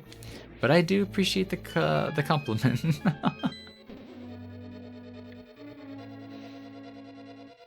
Okay, so I'm pretty sure the chest on the left and the chest below that one room are both the map and the compass. So now we can go back this way. And I think we do have to grab... Wait. What's in this other chest? I can't remember. If we don't have a small key, it's probably a... No, we do have a small key. Unless we need 2. For the sake of my own curiosity, we're gonna go and... Right, I need to immediately dash. We will do a death abuse here just because it'd be smart to grab some extra HP. And then we get to do this gauntlet. I just have to be careful on how I do it because I don't have half magic. And this is also very easy to do. You just kind of clip over that. Ooh, that was a lucky magic drop. So for the sake of saving some magic, we're going to use the lamp. Swap. Grab this with the boomerang. Shoot forward. Slash up. Just in case the Moldorm's right there. I feel like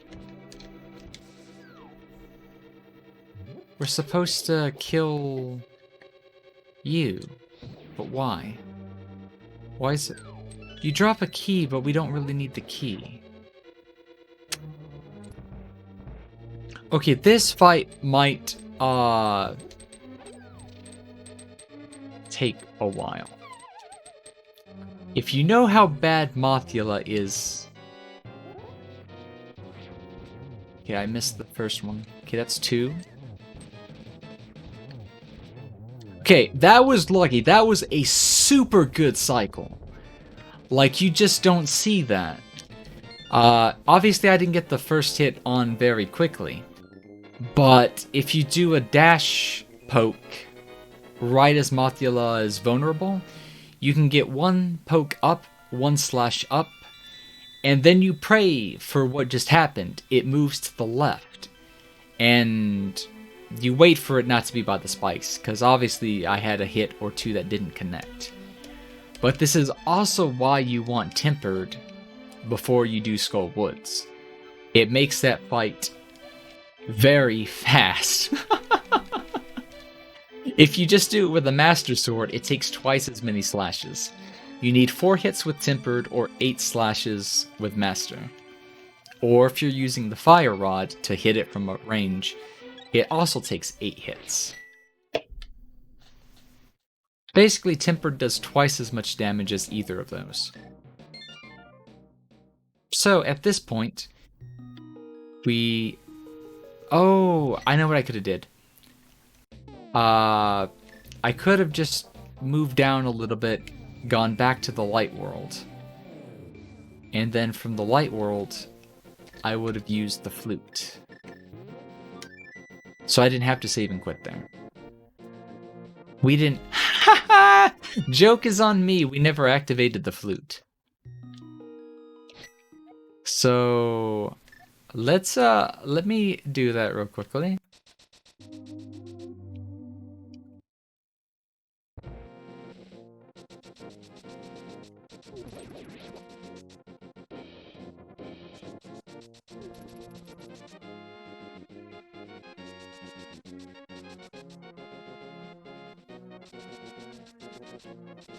Who wants to see me suffer and not pick up the red tunic in this run? What am I... Oh, that's right, I'm the flute. Because I'm thinking when we get to Ganon's, we actually skip red tunic. It would just make Ganon extra punishing. Cute Fluff is also a fellow lily. Nice. I enjoy all lilies. It's such a nice name. Okay, so now that we have that, what I was going to say what we have to do next is we have to go turn in the shroom. Because we don't do it early, because this sends us... Wait a second. I see something else I can do here. Wait, no, we don't get the Quake Medallion. I was gonna say then we would save this for doing Catfish, but that's a randomizer thing. You only need... Wait. Which medallions did you need again? I'll take some extra magic, because I don't want to give up our Zora money. But I forget. Do you need Quake? Or is it Bombos? Shit. Let me look that up. Link to the past. Which medallion do you not need?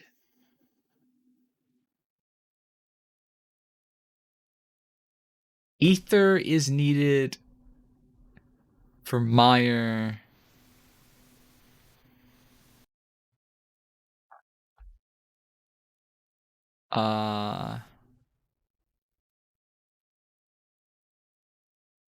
Quake is needed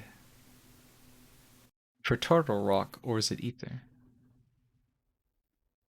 Okay, so I do need Quake. So no, I was right. What I was gonna say is we could route them in at the same time.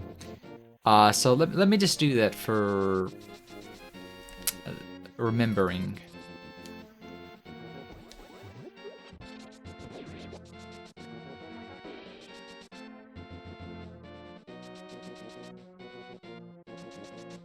So the quickest way to get to the Dark World is to go straight through the portal in the Hyrule Castle area.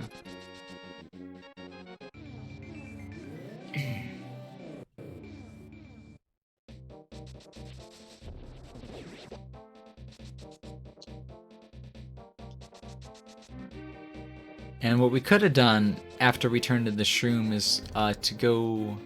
Well, actually no, before we'd even turn into Shroom, we would be in the Dark World. And we would just set the portal, like, next to this hut. And then after we finish getting the powder turned into, or the Shroom turned into powder, we'd come back to the Dark World. And then we would go this way. So this would let us get Quake, and then as soon as we finish getting Quake, we have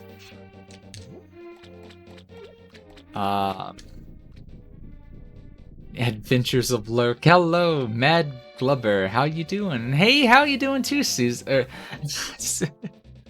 I was gonna say Suzukase. Did I say Yui? My mind is so like out of it right now because obviously my net is not working that well. And I'm not sure when you might get this message because it says my connection's excellent, but I'm not actually seeing that. But yeah, hello to both of you. What are you both up to and how are you two doing? But yeah, if this was 100%, this would also let you do the same route because you would see Waterfall Fairy and you would turn in both your small shield to get a red shield. We could do that, but we're not doing that. You could also turn the blue boomerang into the red boomerang, which no one wants to do unless you're doing 100%, because then you're required to do that.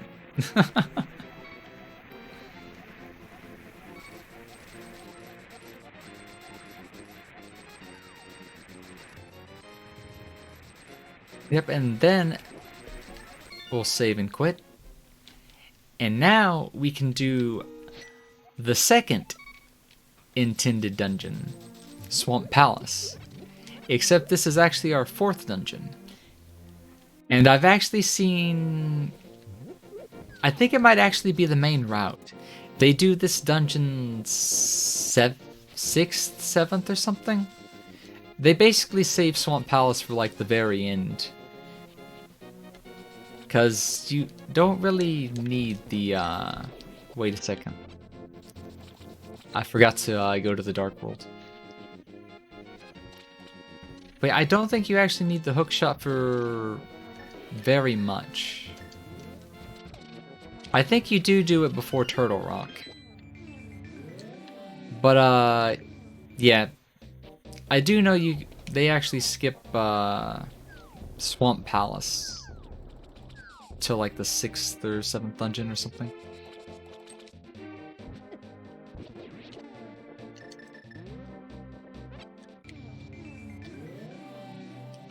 But I like the hookshot. And I know you would normally... Let me see.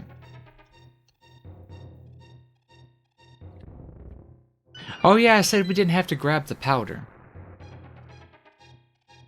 But we grabbed the powder anyways. And because we have the powder, we could technically grab half magic if we wanted to sacrifice time for that. But we weren't supposed to grab the shroom anyway, so we'll just say thank you, ADHD, for letting us take the magic powder, because that will actually make our life a little bit easier doing this.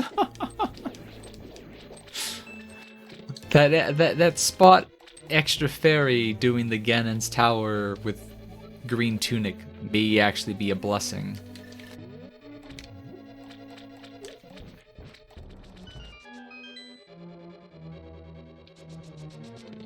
But I like the hookshot, and I feel like I would do this dungeon instead of going straight to... I think you would do Ice Palace and Mire. Then you would do Swamp Palace.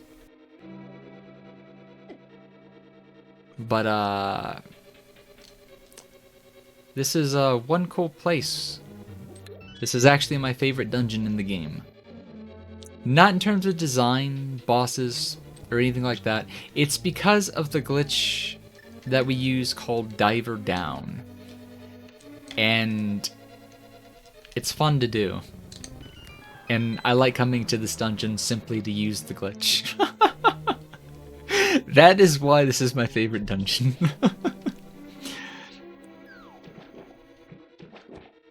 My arch enemy is definitely the fire snake that shows up in the one room. I forget if this is definitely a small key, because I need it to actually get where I'm going next. If I could remember to do super spins, I would. This is the compass. I think... Have I missed... Oh, wait. Is this door even locked? It is locked.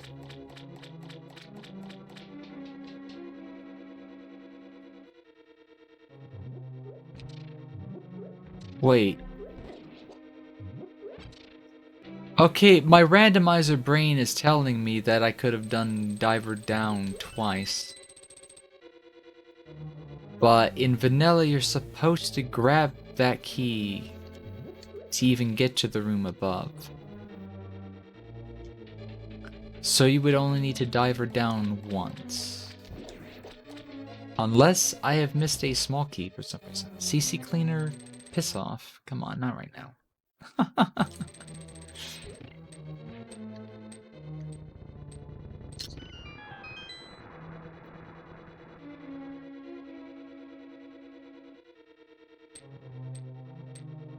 Wait, no, you would still want to set up Diver Down. Kind of. Let me think.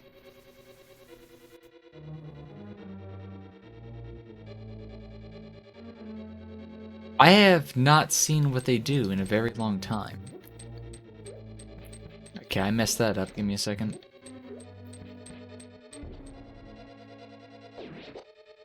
The switch was in the wrong direction. We don't have very many bombs, so I should try to remember stuff correctly. Fire snake, piss off. Fire snake, piss off. Please stop coming back this way. But I wanna see something. You can't go back through this, can you? So I think you would still do the first Diver Down just so you could flip the switch. No, you would,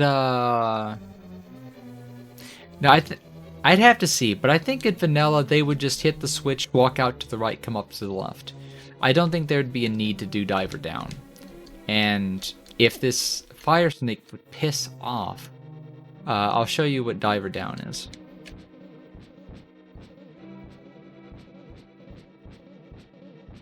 As soon as I stop overshooting.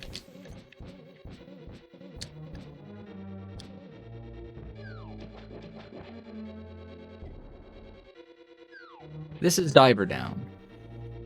And it's basically how we get the small key while the water is already, you know, flowing.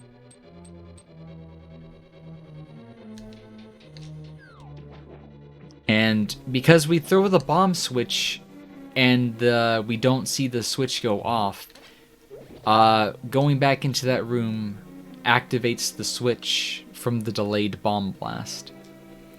And that's how we can get around. There's a chest up here that's got the big key in it that's blocked off by the red bumpers.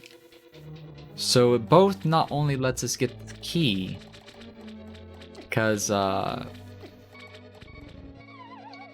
show you. If you don't do the switch the right way, these things will block you off.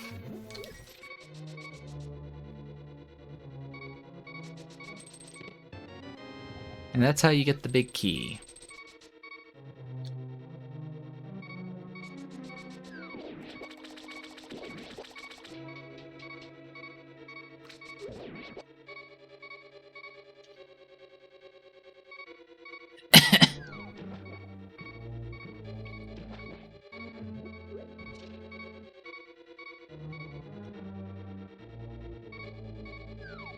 Okay, so yeah, I guess you don't have to do the first diver down at all.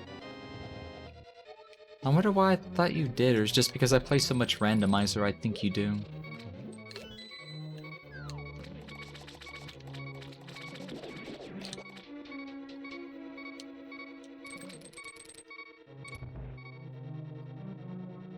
I forgot how... Oh, wait.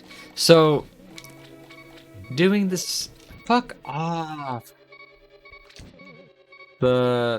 I'm just gonna take damage here because I want to show up diver down again. But getting hit by that fire snake put me to 1 heart.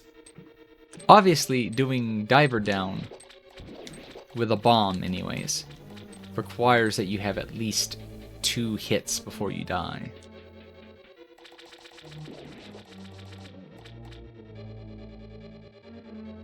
In Randomizer, if you're lucky enough to have a Cane of Samaria, you can do the same diver down trick a different way, using the red block.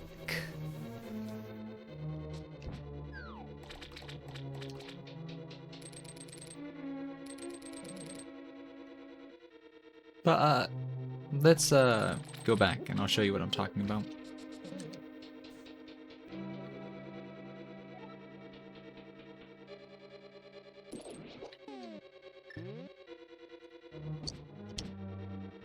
Let me get rid of this, it'll distract me. So we go 1 frame up, and we kind of line ourselves up. The shield, I think, is like directly with the ladder. At least that's how I try to remember it. I'm also not sure if that's pixel perfect or if there's some leeway. I want to say there's some leeway. But by doing that, you skip a whole bunch of stuff. Like, you don't have to move the statue, you don't have to go through the left portal. You don't need to open that chest, by the way. I think that was just rupees. But, yeah. It saves a huge amount of time over doing this glitchless. Now, if you go up there, you can get a few more bombs, parts, and stuff. But we're just going to get right into this. And we happen to have Tempered. Although it doesn't really make this fight any different. Actually, it does. The way you finish the boss off. And if you've never seen this either, you can do the hook shot right as something touches your sword, and you won't put your sword away. You'll actually keep your spin charge.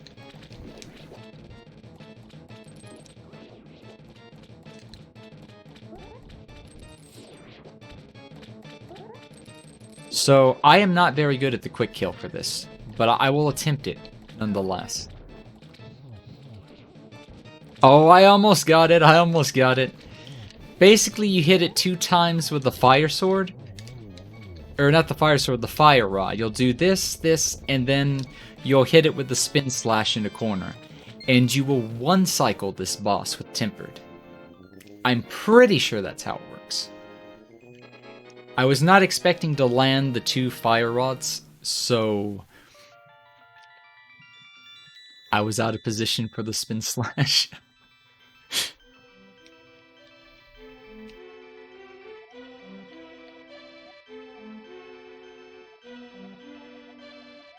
Thank you, thank you.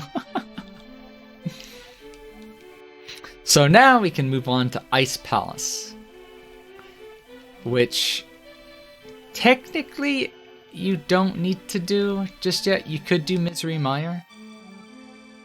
And actually, I think the route, at least NMG, you would do Mire first.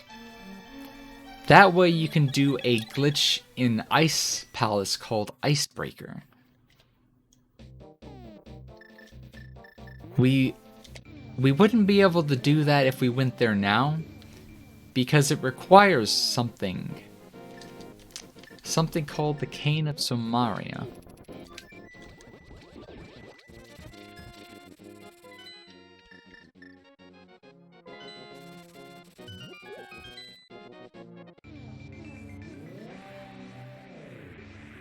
So I'm pretty sure you don't need to do left side mire. I forget what's over there, but I know you do it in randomizers, obviously. Right, fuck me. This is... where do you route in Ether, I wonder?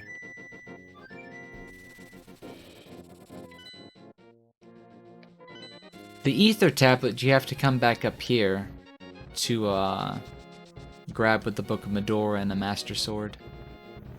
It's also why you don't grab it the first time you come up here, because Link doesn't have a... Let me see if I can get this right.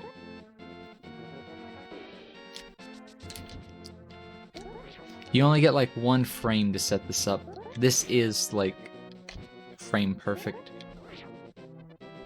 And I suck at doing it because of input delay.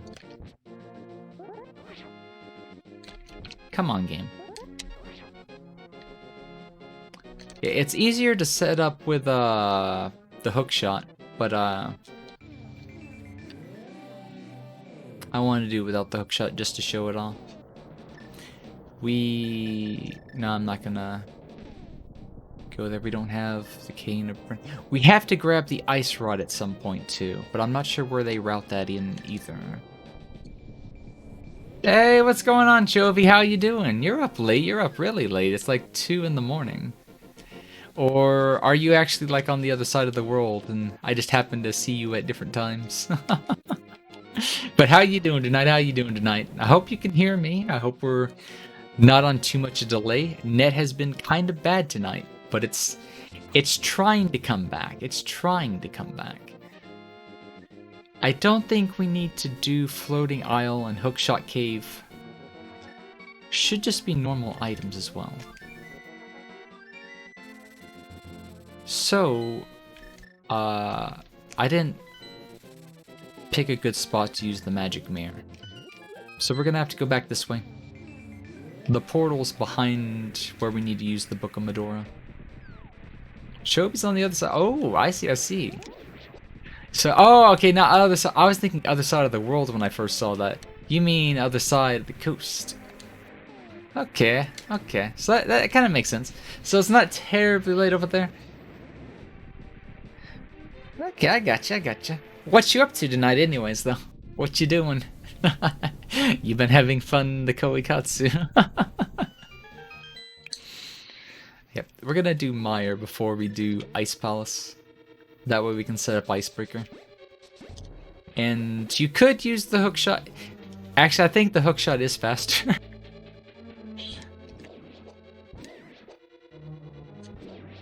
But, yeah.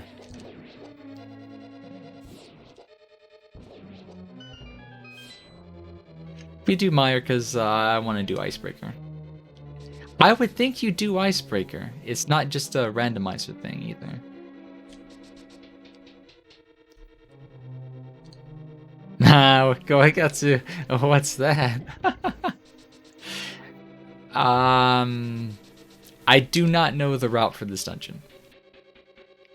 I know that in Randomizer, you want a big key right there, and preferably to be in go mode. But...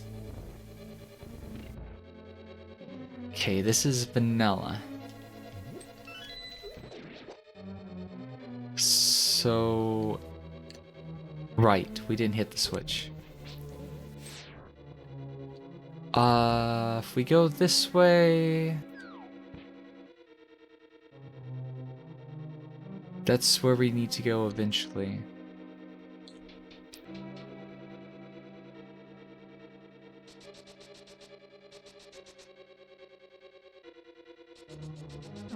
Do I get to show off the rail clip? Because I don't know what I'm doing. We may show off the rail clip just for the sake of showing it off in a second. So we will hit this switch.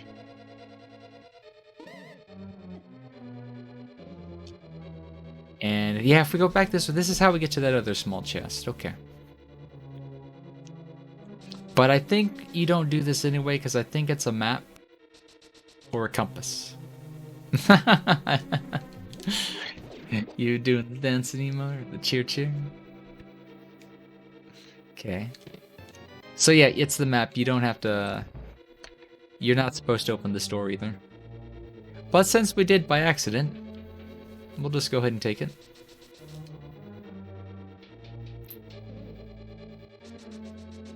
On the bright side...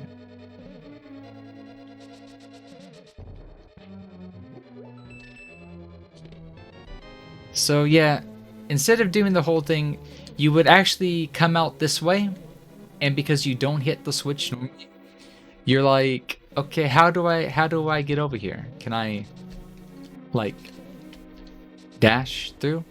No, so what you do is you go as far down as the clip. You either, if you're good at it, you can sword buffer one frame up, or you can do a pause buffer. So... one frame, and dash, hold left. Yes, hold left. At the same time, I think. Give me a second. It's one frame up. And I think I have to let go of the left is what it is. Okay, so we're gonna do this one frame. One, that was 2 frames. This might take a second. I have not done this in a while. I'm pretty sure it's left, though.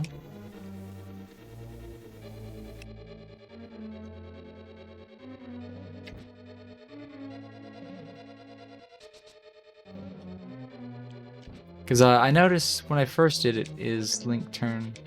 That's what I was trying to do. Let me do it again just so I know what I did. I think what I did is I hit the dash 1 frame after I hit the left button. And then yeah. Okay, so it's not at the same time. It's 1 frame after you hit the left, you hit the A button. Which is the dash key. And you hold the dash, you don't hold the left key is what it is. I forget. Oh, we have the magic powder. We should probably be using it. I was trying to think. The room up ahead. We're gonna light candles. But are the switches that are down... I think they're blue. I think they're blue. So... you can ignore the floor tiles. So yeah, it is blue. Except it's the... we don't need the compass. Randomizers, man.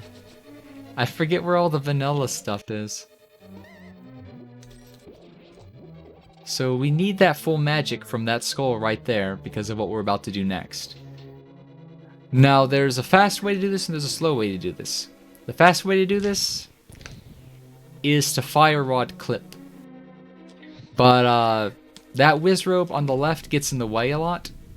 So I do the long way for these ones. Well, it's still not even the longest way. The longest way you could do this is you could push the blocks the way they're supposed to be done. You're supposed to do this. And then use the lantern.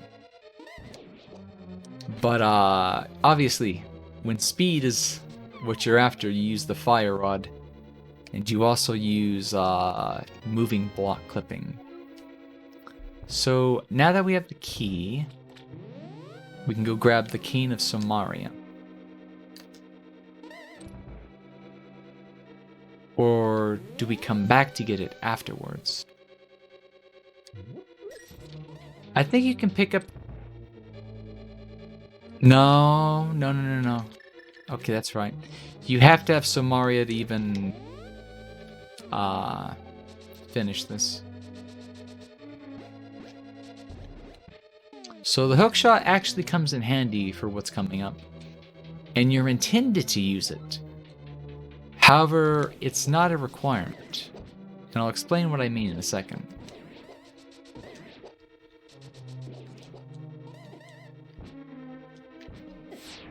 I'm fucking this room up so bad.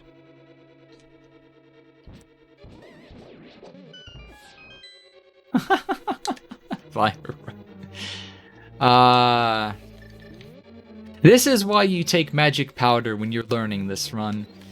Because you have access to turning anti-fairies into fairies. So you're supposed to grab that thing with the hookshot, but if you're quick enough, then you don't have to do that. But obviously I wanted to show that off. And of course I failed it.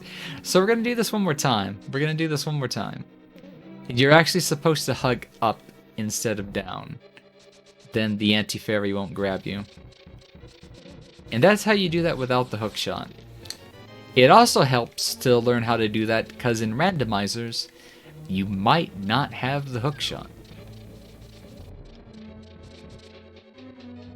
So for the sake of safety, we will once again take our free fairy.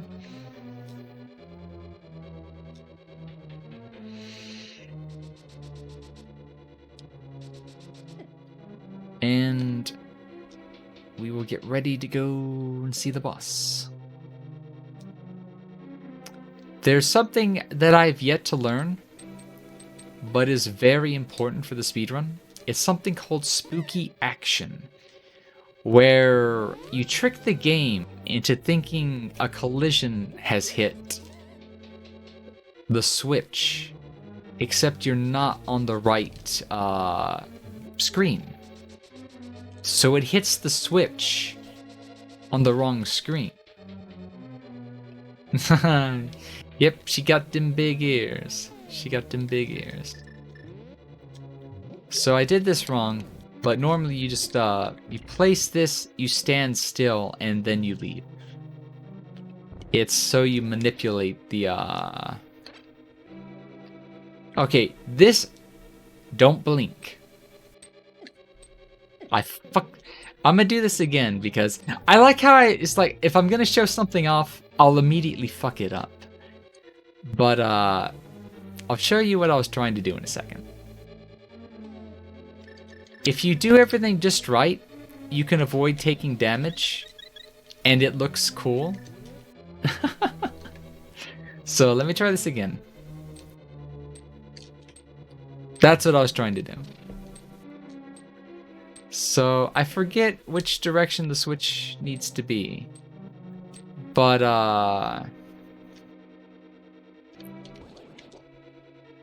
man, I didn't even set up spooky action, so I'm not gonna try. But basically they come in, they go like right here.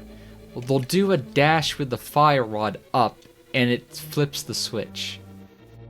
It's supposed to... I forget, I think it hits that switch, but it hits the switch off screen. I actually do like retro games a lot. But I won't say all of them. I grew up with the NES and the Super Nintendo, so I'm a little biased. And that's right. That's why you hit the switch. I don't know why I didn't hit that switch. But it just so happens that I'm very knowledgeable about this game. It's one of the few retro games that I know this well. But yeah, I'm a longtime gamer. Stuff like that. But I know a lot of speedrun stuff. I know a lot of minor glitches for this game. And I play a lot of Randomizer for it. Okay, so I don't have Cape or Brenna, because we still haven't gone to pick up the ice rod. Wait, where's Brenna? Or do we not have... I forget where Cape is in vanilla. But obviously, I'm not paying attention to what I'm doing and taking damage. So we'll finish this fight the safe way. More like the intended way. There's a lot of... Honestly, playing again, explaining it, paying attention, I don't have the attention span to do that. But I like to explain it for no reason, so... We take a death for the sake of taking a death. But no, I probably know this game too well for playing it casually, and should seriously learn to speedrun it one day. But I just haven't set the timeout to learn speedrunning it. I like a lot of other retro games, but trust me, I am not that good at them. A lot of retro games are hard. This is technically a hard game. It's just, I happen to know it. And that's, I guess, why I can do things well, I guess?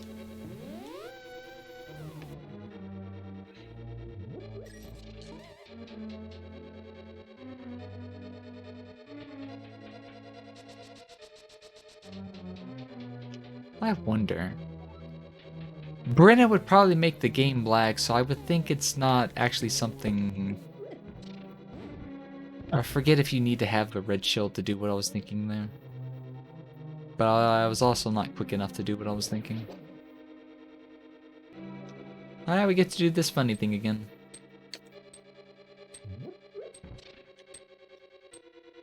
So yeah... I wonder. I wanna do this once. So we throw this. Oh wait, I think I have to throw it in front.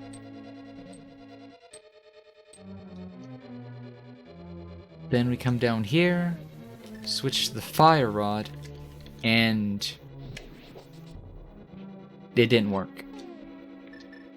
If I was to set that up correctly, the switches would switch. And that's why they call it spooky action.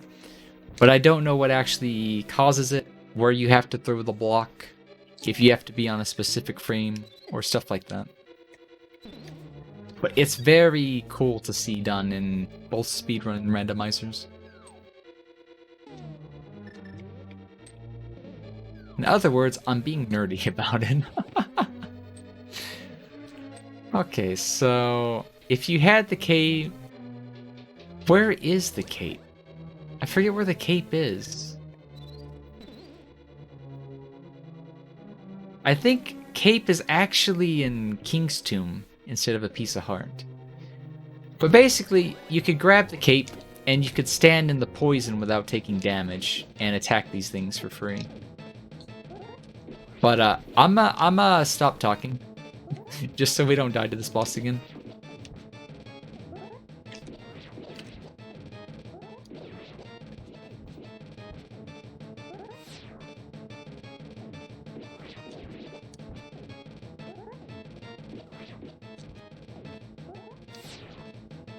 But yeah, if you didn't catch it the other day, we started the, we're doing a mini marathon of all the retro Kirby games. And we're currently on the Super Nintendo one, Kirby's Dream Land 3. So if you also like retro games, you might want to catch that out sometime. I forget how many, but I know you can cheese this boss with, I think 8 arrows. Or I think it's either 1 or 2 silver arrows. When will I do that? Let's see. We got to finish up because my net completely died while we were doing Kirby's Dream Land 3. So I might not stream tomorrow. If we do, it'll be an impromptu stream and it'll probably be something random. Friday, we're going to try to finish Sophie 2. I think I've finished all like the item cleanups and stuff. It'll probably be a bit of a long stream Friday, but I want to finish all of Sophie 2. That way, whenever the Plapticide story hits later next month, then we can hop on that and do it as a refresher. But we do want to finish that playthrough. So yes, it is time to hydrate. I'm going to tab out of the game real quickly.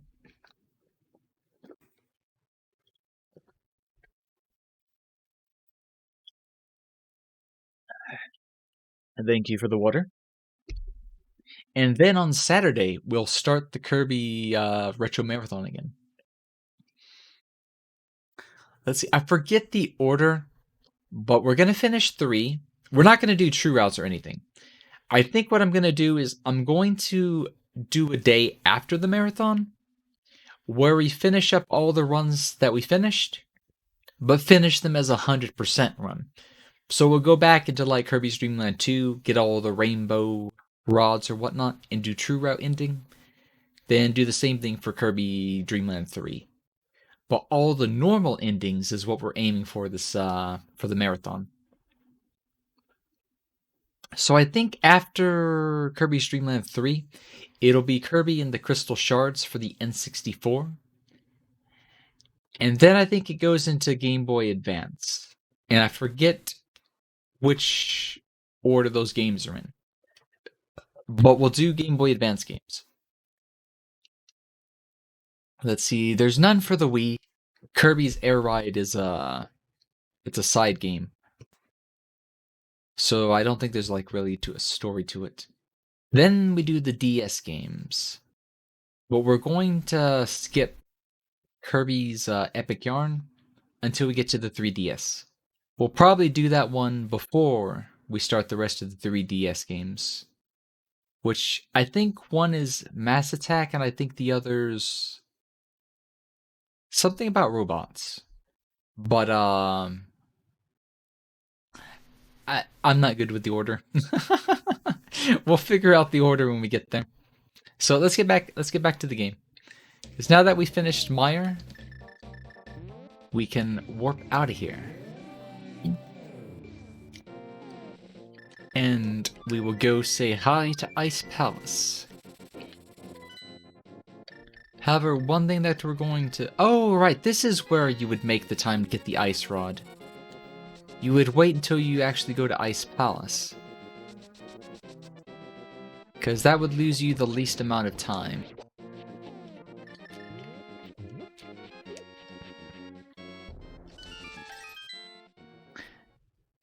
Actually, I think you could set up a water walk. And then go straight to,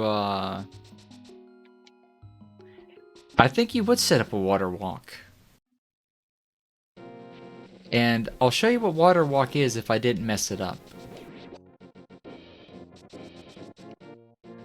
Because I can't remember if you're supposed to, if you could dash or if you can't dash. Okay, no, you can still dash. So this is water walking, and basically we use the collision exiting a cave to make Link ignore something, and he just walks on water. Yeah. This is Ice Palace, and we clip through the statue to hit him in order to get to this room. And I keep forgetting I have sword beams right now. This is also another fun dungeon. A little annoying because of the way it works, obviously. But it's still a fun dungeon. So an NMG, you do not need the boss key. You also... Oh, that's right, we can get away with not doing bomb strats for this. Because we have a temper... Wait, no, I'm thinking of Randomizer. Sometimes in Randomizer you can end up in this room with no sword or just a sword. Not a Master Sword or a Tempered Sword. So I forget I can actually kill these things. So, because this is NMG, the routing would let us have the cane early. The problem is, I don't think I remember how to do this. Give me a second. I think it's 1 frame left. Come on, Link. 1 frame. I think.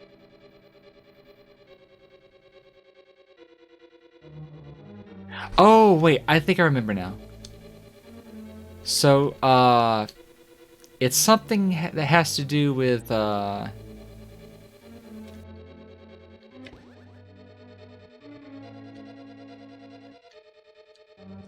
forget. Oh, I remember now. You hold bottom... Okay, this is what you're trying to do. You're trying to get Link 1 frame into the wall. Then you let go. Or no, you don't let go. You do this.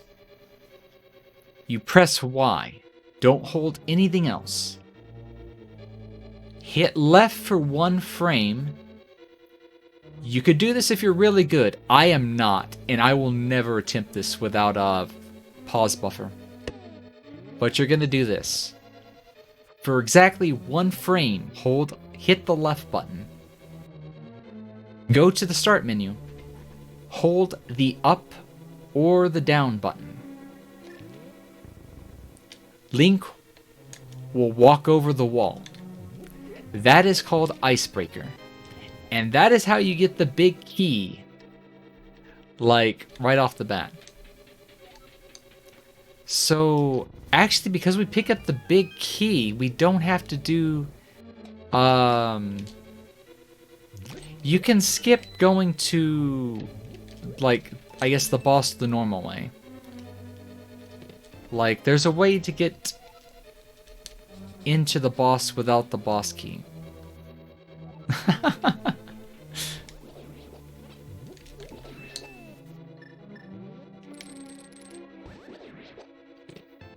You just have to have the switches in the right order. So at this point, I don't think I know the route. Let me see, what's this way?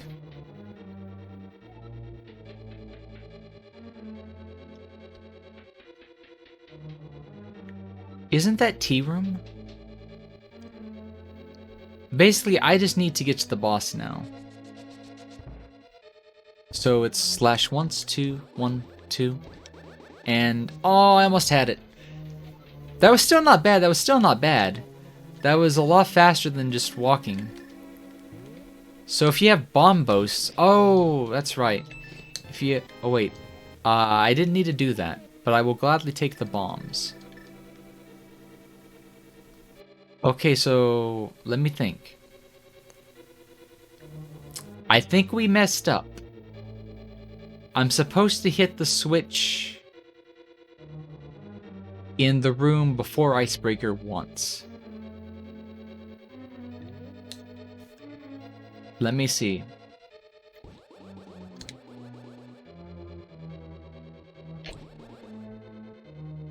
I forget where you placed the bomb.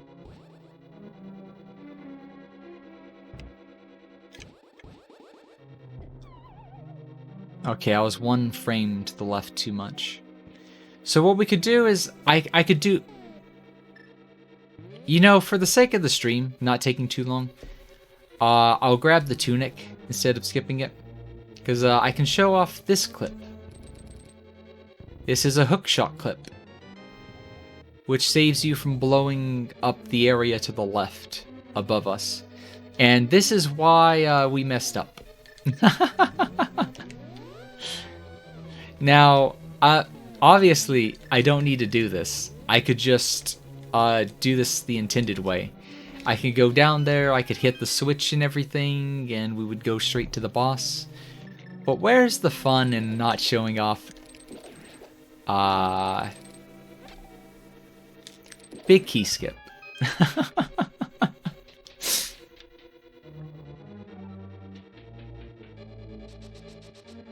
Because there's a lot of ways to break this dungeon. There's also another way you can get around things by using a bomb jump.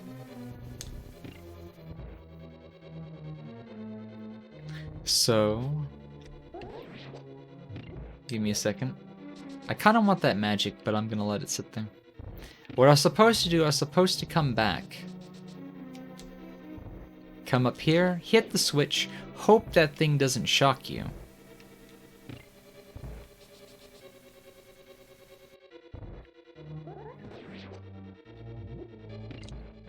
And then we would do the same thing. We would hold down to the right.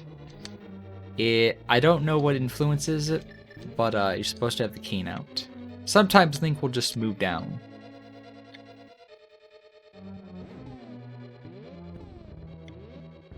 Okay, that was one frame too much.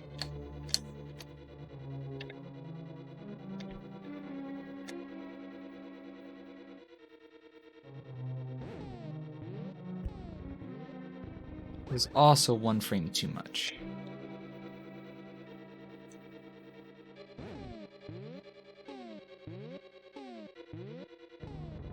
There we go.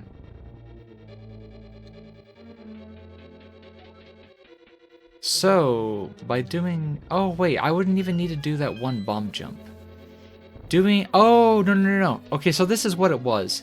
If you do the bomb jump next to the two ice skulls, that would take you to where... Let me see.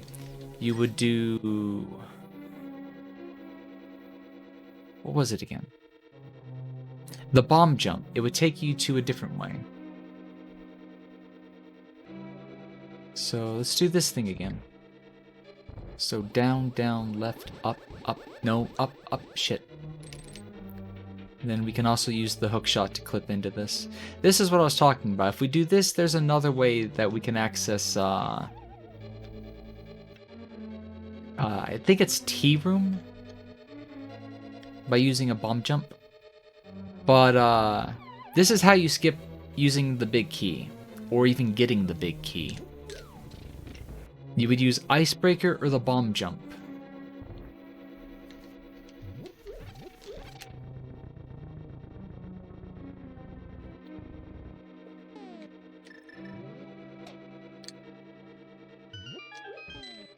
And I think if I stutter spin slash it... Right, I forgot about the things that fall. I done messed this up as well. So what we'll do is I'll poke it and I'll try to get in as many hits as I can with them in the corner. That was really sloppy. I meant to do that a faster way. I'm not good at doing it the faster way. But If you're ever learning this and you fuck up that first spin or the first poke to get him into the corner, literally just poke them and they'll stay as a group and you can attack them normally. Is it slower? Yes. Is it a backup strat that I've never seen anybody do it? But if I was to mess up the quick kill, like badly, that's what I would do. I would poke it so they stay together. Yeah, but normally what you want to do is you want to get in position to hit them with a spin slash, which does more damage, by the way. They'll stay as like in the same spot and be knocked back up. What you would then do is you would pull out your sword, dash, do a spin charge, and then you would slash once, and I think you kill all three of them at the same time in the same corner. It's a really cool quick kill. But stuff like that I would wait to, I guess, learn in the practice run and stuff. It's pretty funky. So we now get ready for Turtle Rock. I forget. Is Turtle Rock a red crystal? Or are we supposed... I think we're supposed to grab the gold... Wait, we don't even need gold sword. You can just grab gold sword if you want it. But for my own curiosity, I want to see something. I want to see if it's Mire and Ice Palace. And... I don't think you can get Butter Sword before Turtle Rock. But I forget which crystals are red. I think it's 5 and 6, but it might be 6 and 7. Okay, so it is 6 and 7. So yeah, if you've got like 100 gold to spare, then you would actually... Like, there's so many things that you do differently in an actual run. Like, you wouldn't grab Tunic... Actually, you don't grab any of the tunics. But, shit. You can't dash with the bomb or it leaves you behind. But you can hookshot with it. But if you pick it up before it blows up, or if you transition the screen in time, you can also save the bomb from dropping.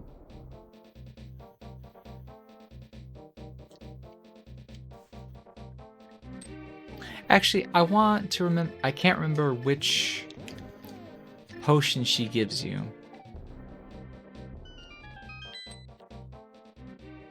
But, I'm curious about something. Oh, that's right, you have to... Shit. Manually select. Yes, please give it back.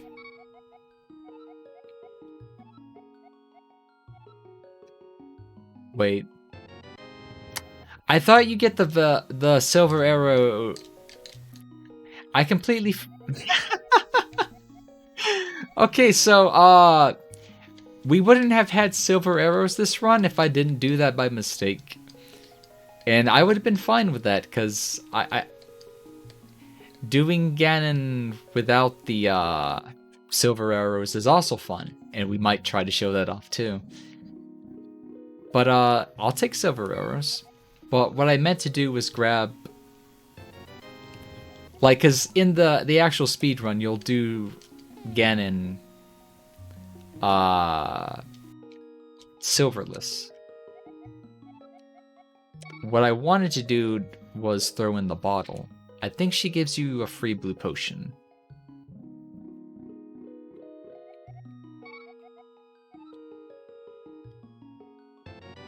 No, she gives you a green one. Okay, so... One... Oh, that's right, she gives you a fairy. The waterfall one does. Okay, so...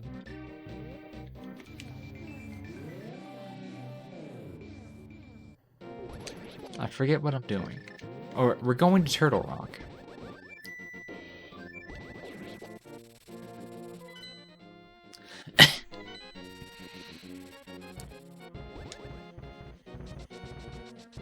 And I think it... Not this way. I may as well show off dash hookshotting.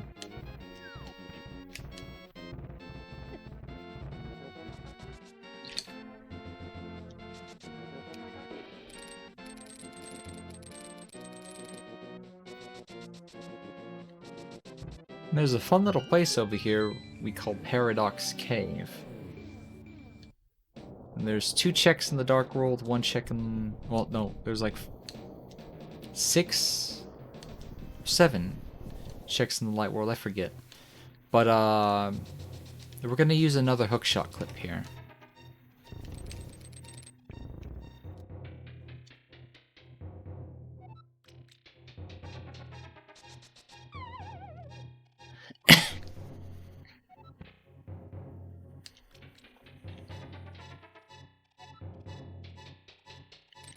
This skull has a heart in it.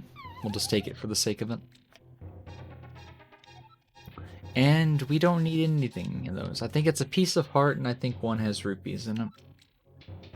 But my randomizer brain wants me to grab every single chest.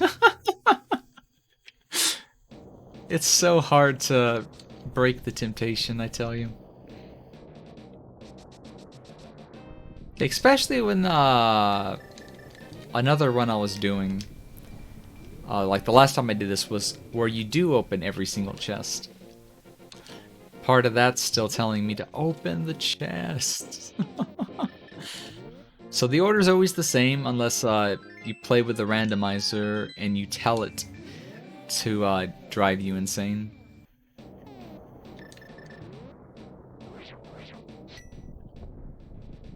Now we get to do Turtle Rock. And after that, Ganon's Tower is immediately on the left. I think the official time for NMG any percent is like 1 hour and 43 minutes. So it's definitely a lot faster than me trying to explain everything. But I might take the time to try to learn it sometime.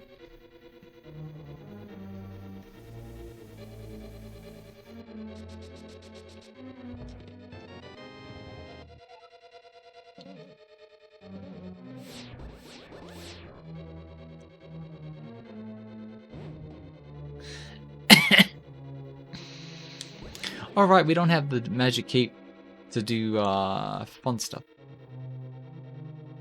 But I think we can... That's not what I meant to do. Okay, let's see if I can get this on the first try. Nah, I was a little slow.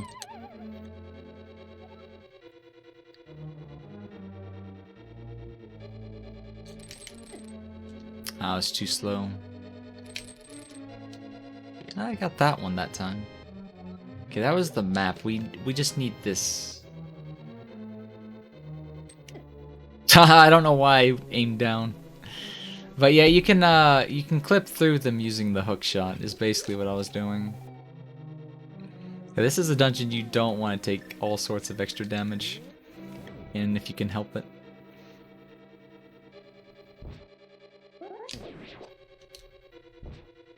Oh, that's right, I actually have to face the thingamajigger. And if you hit it just right, you can kill it on the second hit. If it's the second hit with the, Okay,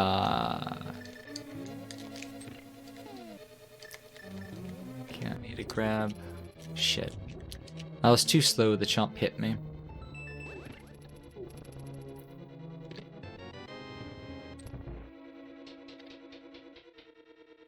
So, a little backup strat we can do here.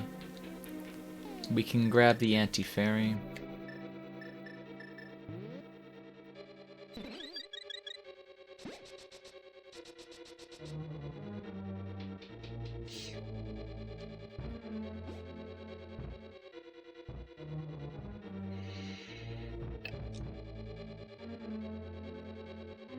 So... let me see. Yeah, it's the first one that you go into. So I think you try to hit There's a key enemy here that drops a key, and I think for the sake of speed, you hit it with the fire rod.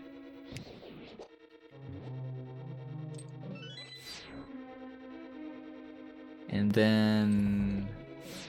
I forget.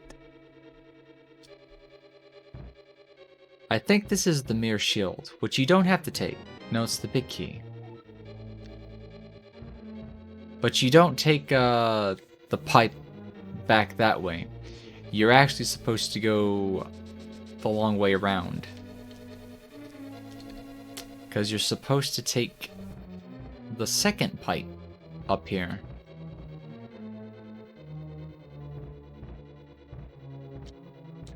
And this takes you over here.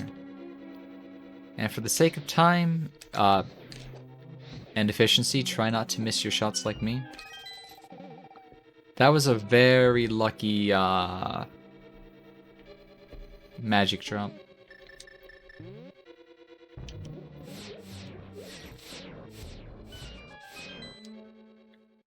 I forget what's actually in Mimic Room, but I think it's just a piece of heart. But there's actually a hidden room if you use the magic mirror right there. Okay, so that's the mirror shield, which you actually don't take in the speedrun. There's also other reasons you don't take it in general for, I think it had to do something with, like, lag? I forgot the reasons people avoid taking it. Oh wait, we don't even... Thanks for the bombs. I forget you can just bonk into this one. So... this is a bad cycle, I think. I forget what do I do in this room? The hook shot? I think I'm gonna kill myself on these things. I don't remember. I think we're supposed to use the Cane of Somaria.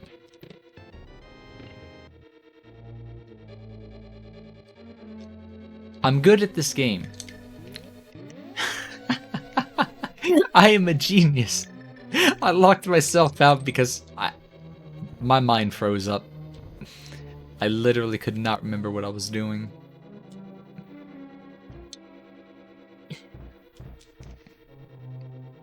Let's try that again. Except this time we don't need to bother trying to be fancy. We can just run straight through.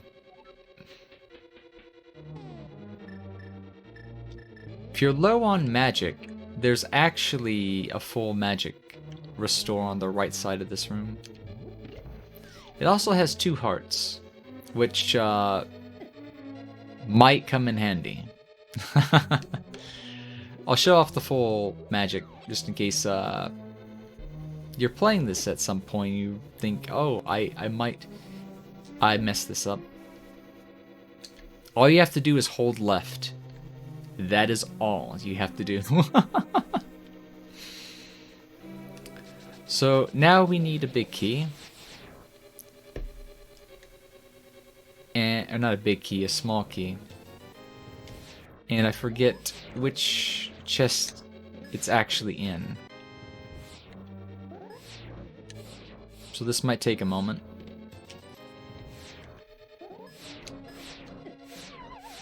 I knew that was gonna happen. I panicked when I saw the red thing. Okay, so there it is, so. What you don't do, if you're good, is go out here. But if you like to have a backup strat, and you think you're going to die, if you blow the hole and you go outside, whenever Trinex kills you, you'll spawn there, instead of, like, all the way back at the start of, wherever you entered the dungeon again. So it's a little safety precaution.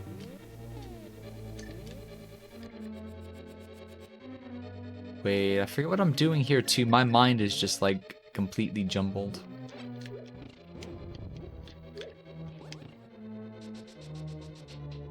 There's a better way to do that room. We have no life.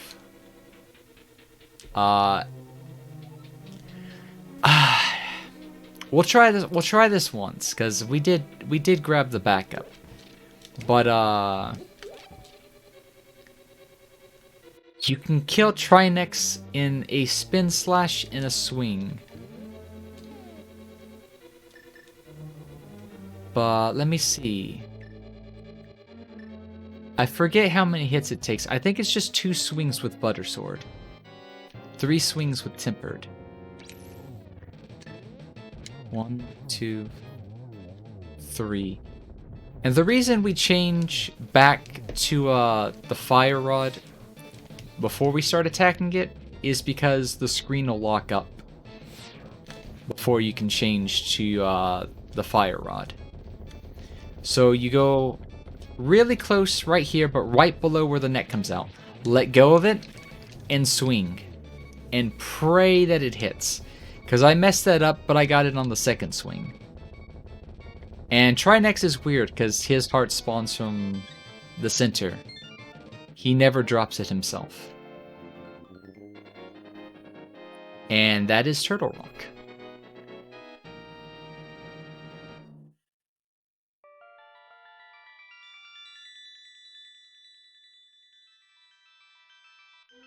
Hey, we get to see Princess Zelda in this crystal.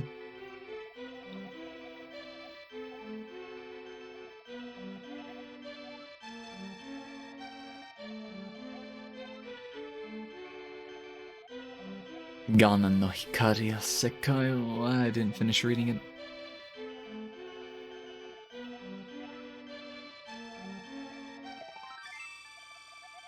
Chanto toki koeta kashira?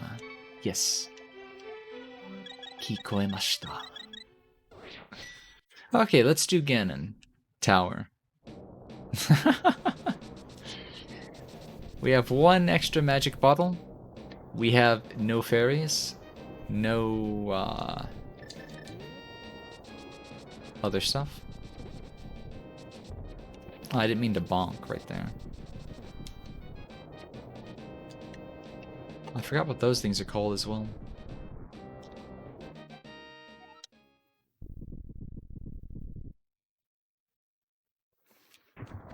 So I guess we'll finish this slightly under 3 hours. Slow as hell, but it was fun, especially explaining a bunch of random stuff.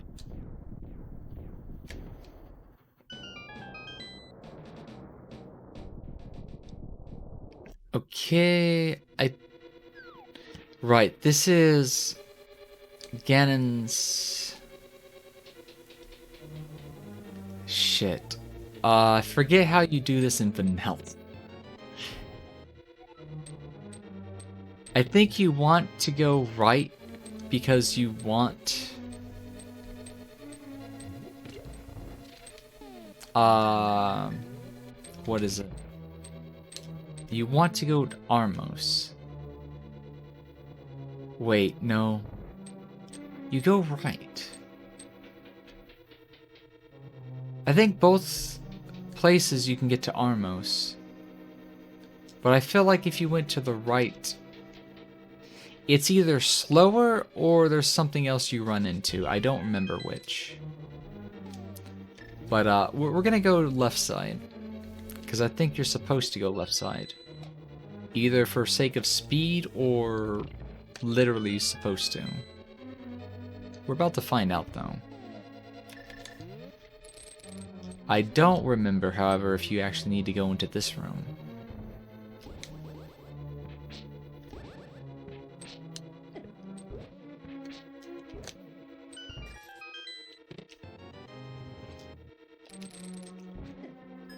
Oh, I can't actually get that. Oh, wait, I can just, I can use the boomerang. Nope. Oh, yeah, I can. Yeah, most of these, I think, are just duds. I thought there might have been a small key here.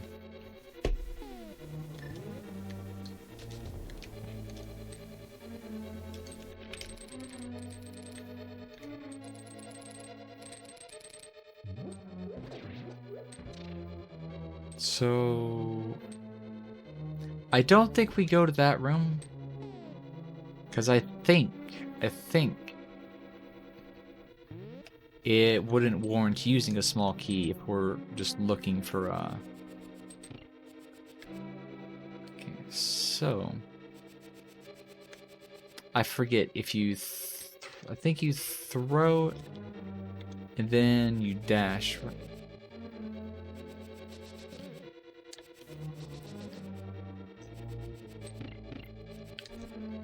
Oh no, because it hits the second one. I forget how they do the throw for that right here. I don't want to forget about that small key though. Here's another cool clip. You can avoid taking damage in this room by shooting it with a beam or the hookshot. You can also jump over this snake by bouncing into the wall or using the hookshot. I didn't mean to take damage for no reason there either. There's a hidden room on the left called Randomizer Room. But you don't actually go there in vanilla, because there's no reason to. There's some stuff like, I think, rupees, bombs, arrows, little goodies. But there's like no major item over there. Here's another cool clip you can do. And you don't have to walk through the portal.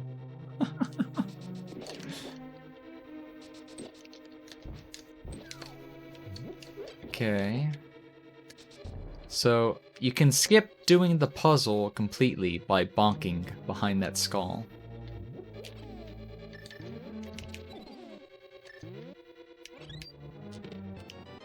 And we blow a hole here, because we're looking to do Ice Armos. You can kind of do this similar way to the quick kill setup in Eastern. I was off by 1 pixel.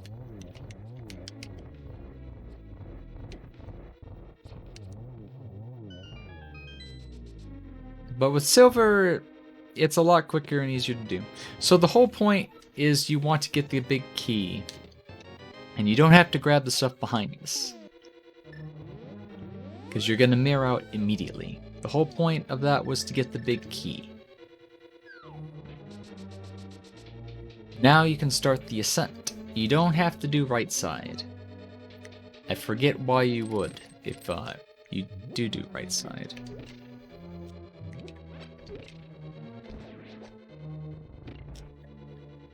This is definitely the slower way to do it, but it's the safer way to do it.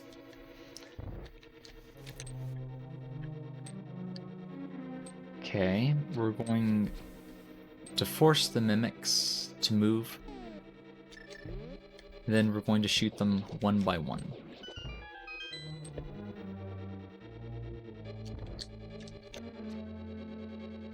I was off just a little bit.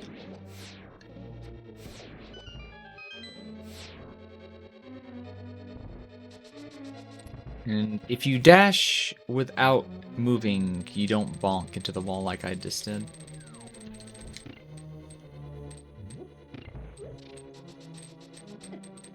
And if you're really lucky, you'll dodge all the spikes when you're dashing back. There's a little safety room over here that I will show off for the sake of showing off. I'm gonna keep the magic potion just because I don't want to mess up again and run out of magic. But you get 2 fairies and a full heal. And then to get across, you just hookshot away. I don't have my bow ready, but you'll actually shoot the bow. This is what people refer to as the gauntlet. Or Ganon Tower gauntlet, NMG gauntlet or something. It's very hard because in NMG you won't have a lot of stuff like I have. You won't have tunic, you'll have the green tunic. You won't have the mirror shield. You take a lot of damage. It's fun.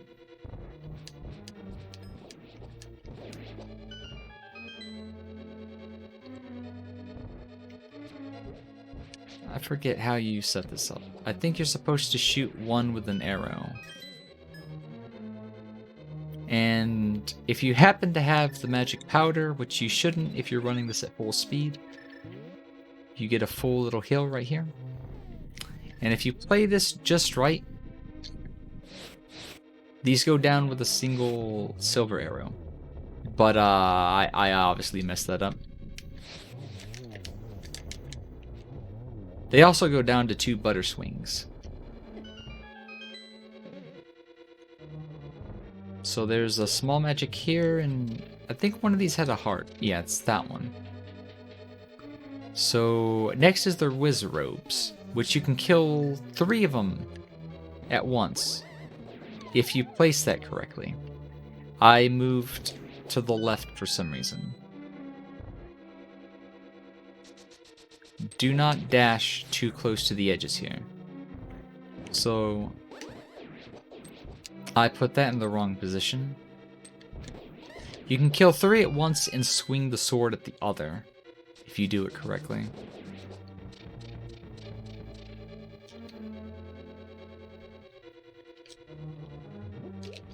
Now, I forget how they do this room, but I do know that they use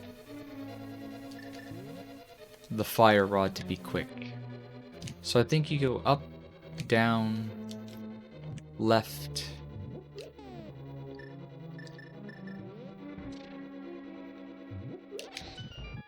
Then you shoot that one up. And of course, if you still need magic for some reason, like there's a full magic right there, but it's better to leave that one because you might need it if you mess this room up.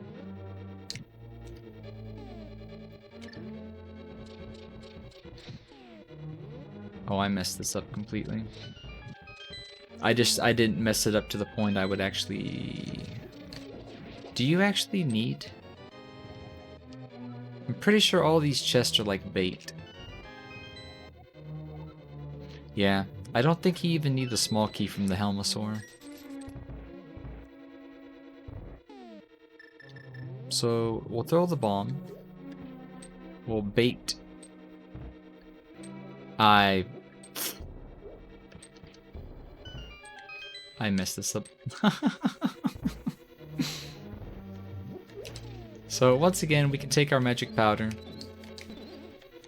And get a free heal here. There's a reason we grab small keys going up instead of doing the right side. We don't open very many chests at all. And yeah, you can hover over this if you know how to hover, but hover destroys my arthritis. So that's one reason I will never speedrun this and go for a world record. My hands will not let me hover. So I prefer just to go for like a casual personal best.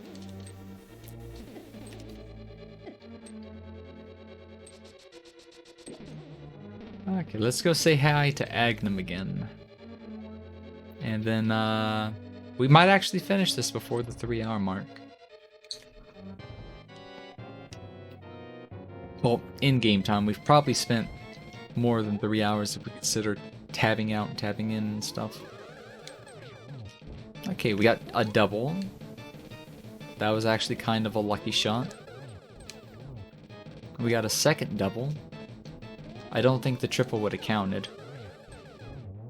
Nice! We got that in 3 cycles. That's probably the best I've ever done that fight.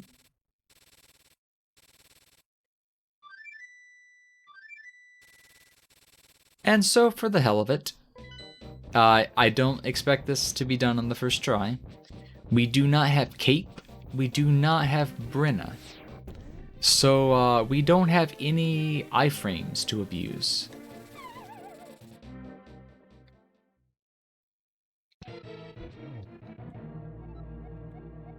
But I kind of want to see... Well, no. I don't know if we'd have the magic to do this incorrectly. If we wanted to go for...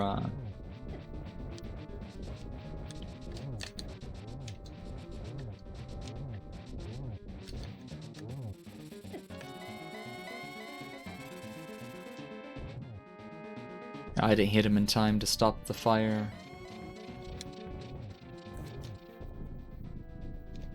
If you're good at this, you can hit him 3 times. Okay, I need to have torch ready for torch glitch.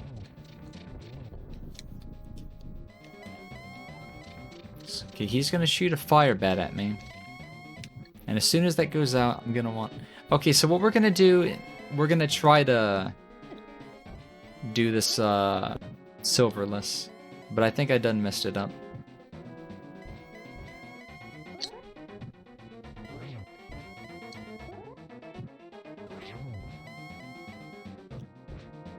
I did not need to turn it on that early. So what torch glitch does is it keeps one torch lit on the right instead of going out.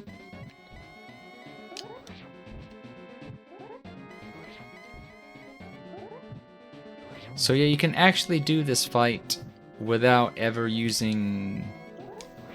Oh, I think I'm supposed to have the sword charging before I use the lamp. Actually, I'm gonna try that. Nah, I done messed it up.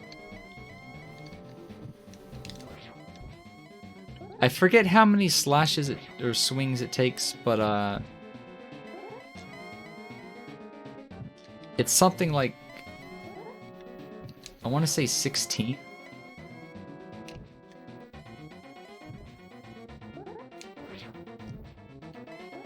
Okay, I do not know how to do the spin slash after you light the candle. So I'm gonna try not to do that one. But you get like 1 frame, and it's immediately right before he teleports.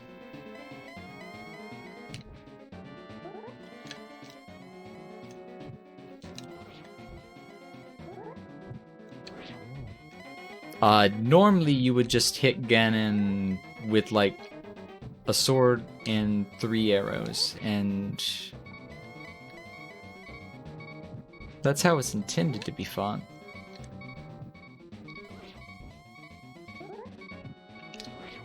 But if you happen not to have silver arrows in a randomizer...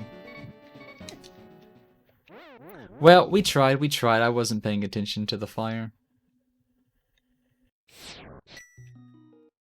I'm not sure. Should we try that again? I'll see how much HP I have after we get to a second phase. Because I do want to practice this again without using... Okay, this is going to be a... Yeah, he's not going to... Wait, that... Oh, that's right. Wait, I thought you didn't need Butter Sword. I kind of messed this up, but it's fine.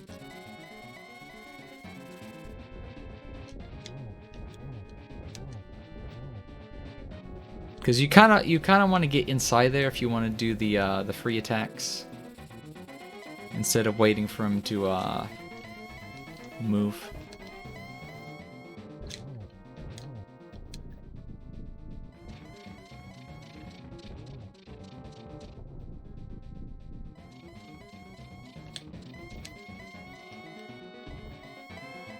Kind of surprised I didn't take any damage though.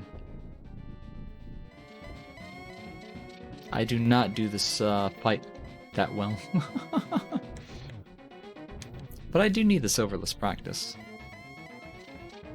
You're gonna shoot a bat at me, I'm gonna wait on your torch.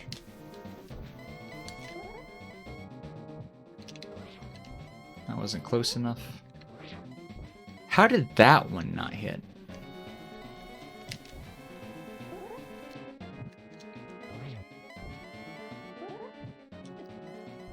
Yeah, that bat was way too close.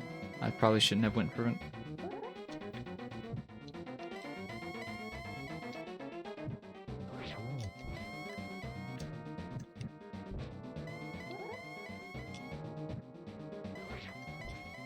Okay, I definitely missed that one.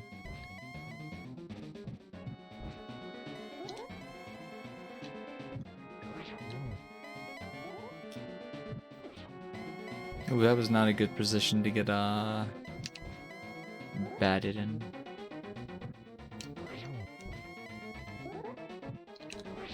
Yeah, try not to hit him near the edges because it could send you flying off. Okay, we're gonna kill him the normal way. I've got 1 HP left. So there's a way to get a triple arrow on him, but it's hard to do. But doing a double arrow isn't that bad. But I'm not going to take a chance on that one. Now I'm just sucking.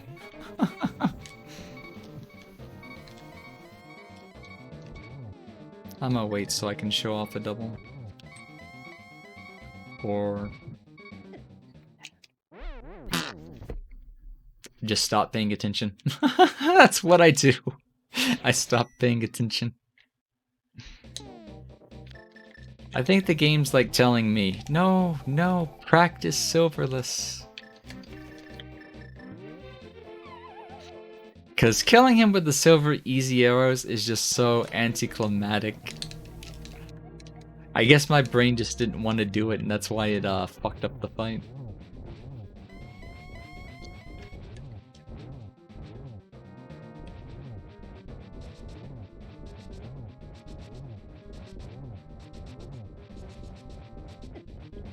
I think I was too high. And that's what killed me.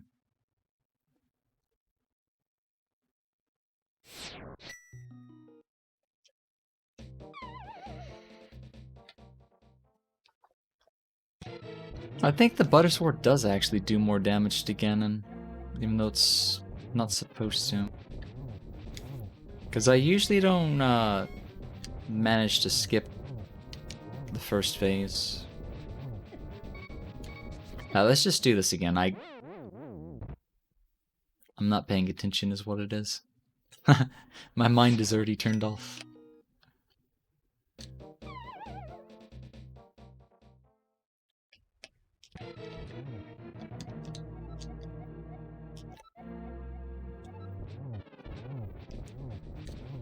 So after he throws it, I don't understand how his thingamajigger works.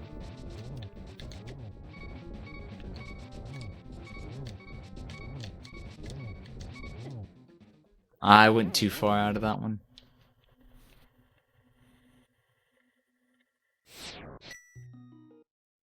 You take a lot more damage with green mail, by the way. So people who do this and don't take damage have practiced this a shit ton.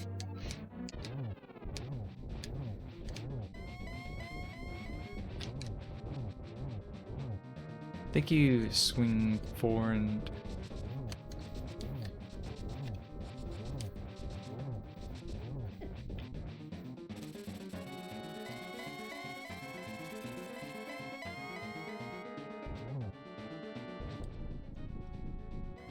Okay, we'll just finish this fight, and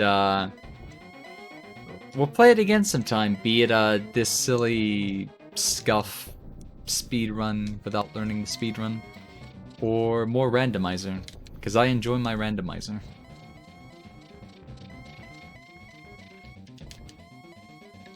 But yeah, I kind of just wanted to stream for the hell of it tonight.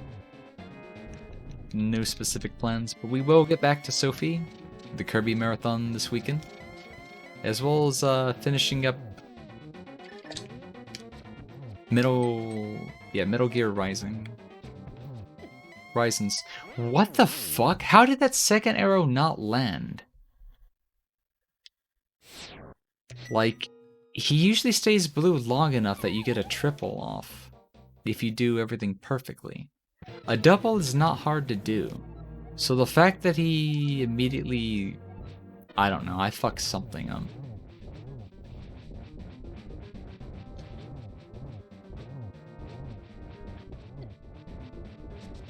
Standing too close to his fire again. I'm not supposed to walk out. I was just fortunate that that last fire bat didn't connect. Let's actually try to finish the fight instead of dicking around.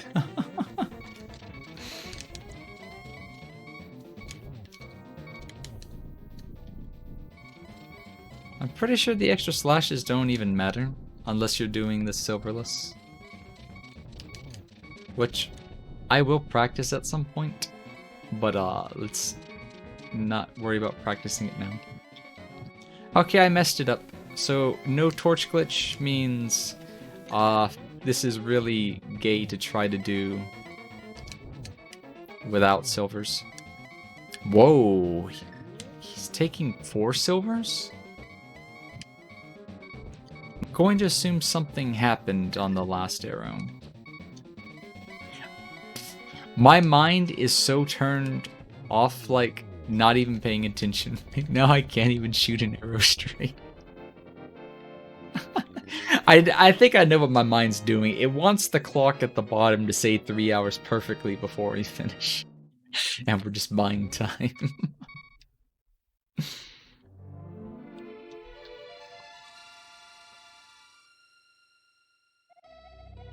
Oh yeah, one thing you can do as soon as you got the big key in Ganon's Tower is instead of mirroring back to the entrance, if you go back up the stairs, you'll actually be like directly in front of the big chest, which has the red tunic.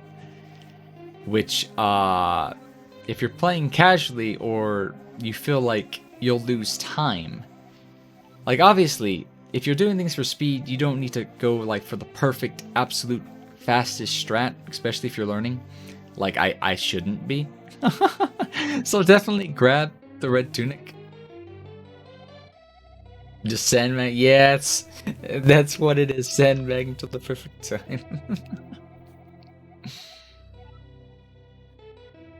Anyways, next time we do this, we might do the SMZ3. I just feel like if I was gonna start a Super Metroid Zelda 3 combo randomizer, it would probably end up closer to 6 hours, which would put us at like 7 o'clock in the morning. Which would probably be sleeping time for me, because like my schedule is very much boned at the moment. Which it could be a good thing. It could be a good thing. Because on the 7th, I don't know where my sleep schedule is going to be. But we are doing a 24-hour stream for my birthday. Internet or no internet. Hopefully I can get a new internet before then. But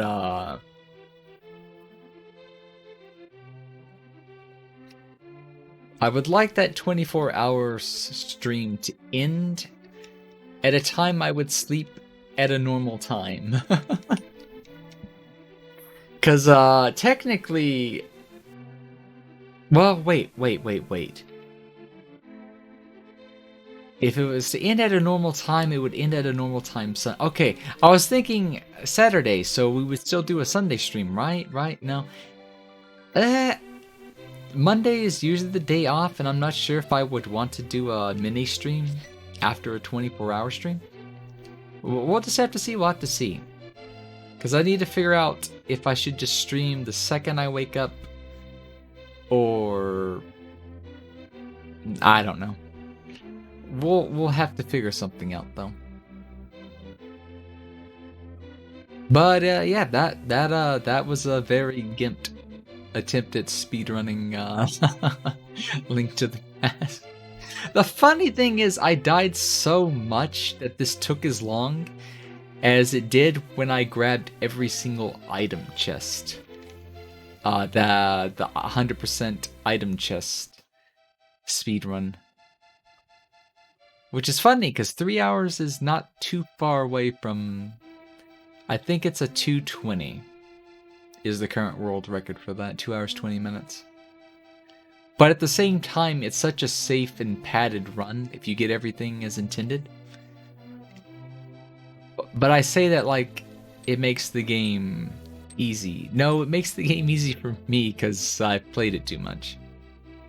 It's still a hard game. Just not as hard as Zelda 2. That game will just rip your face off if you don't know what you're doing.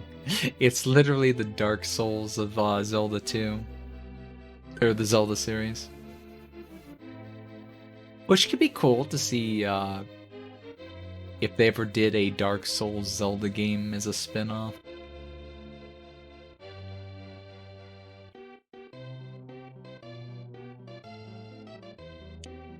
Yeah, we'll let the credits roll out, and what I'll do, because I'm pretty sure it's been more than 3 hours 20 minutes. I don't remember how long the stream was going before I had to restart the stream again.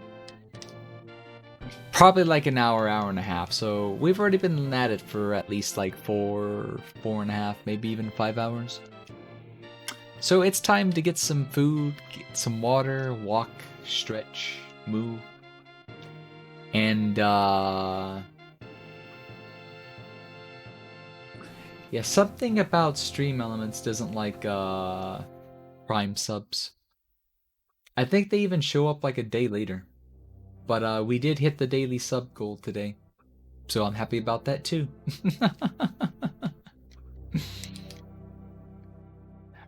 But I I don't remember if there's a cutscene that shows up after the credit roll, or if there was. I think it's like one cutscene, but this is like a three-minute scroll of credits, which we're gonna skip. I'll stay for the other credits, but waiting 3 minutes to say thanks or see a thanks for playing would be a little bit much.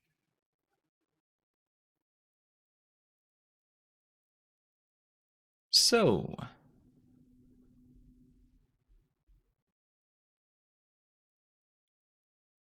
oh cool. I need to poke someone about a skip thing that just popped up.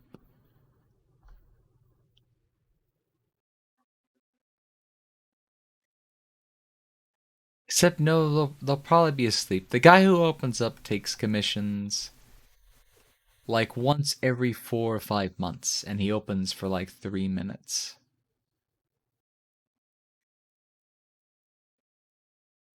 But I'll share the image they drew for me like 2 3 months ago. I've shown it to other people, but I've not posted in the Discord. But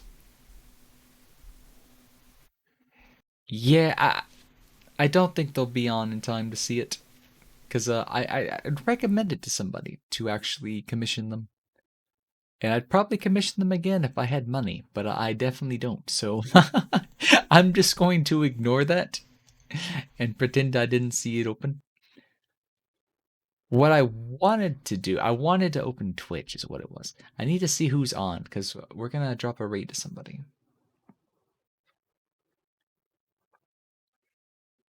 Except I keep forgetting this is like the dead hour, which nobody is awake at. Haru, I forget. He's Japanese time, so he's always up at this hour. But I feel like we've rated him like 3 times already. He is running beautiful Katamari though. He's a Katamari speedrunner. And I was watching him the other day, and I feel like I might be in the mood to watch more. So what we'll do first is I'm gonna take a quick look to see what's being streamed, or if there might be somebody interesting I want to check out. Let's see who's on the front page first. Nya Diaz. She's doing 14. It's still strange when I see Annie tubers, because I keep thinking, isn't that like an issue with copyright? Okay, Twitch, what are you? Oh, I hit the wrong thing on Twitch. I was like, why is it showing me like past videos and just the people that I watch? And it's like, nope, nope, I know what's going on. I hit the wrong thing. Okay, so let's see. Is there anything interesting?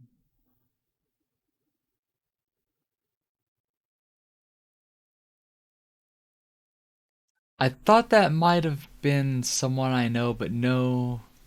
Whoever this is,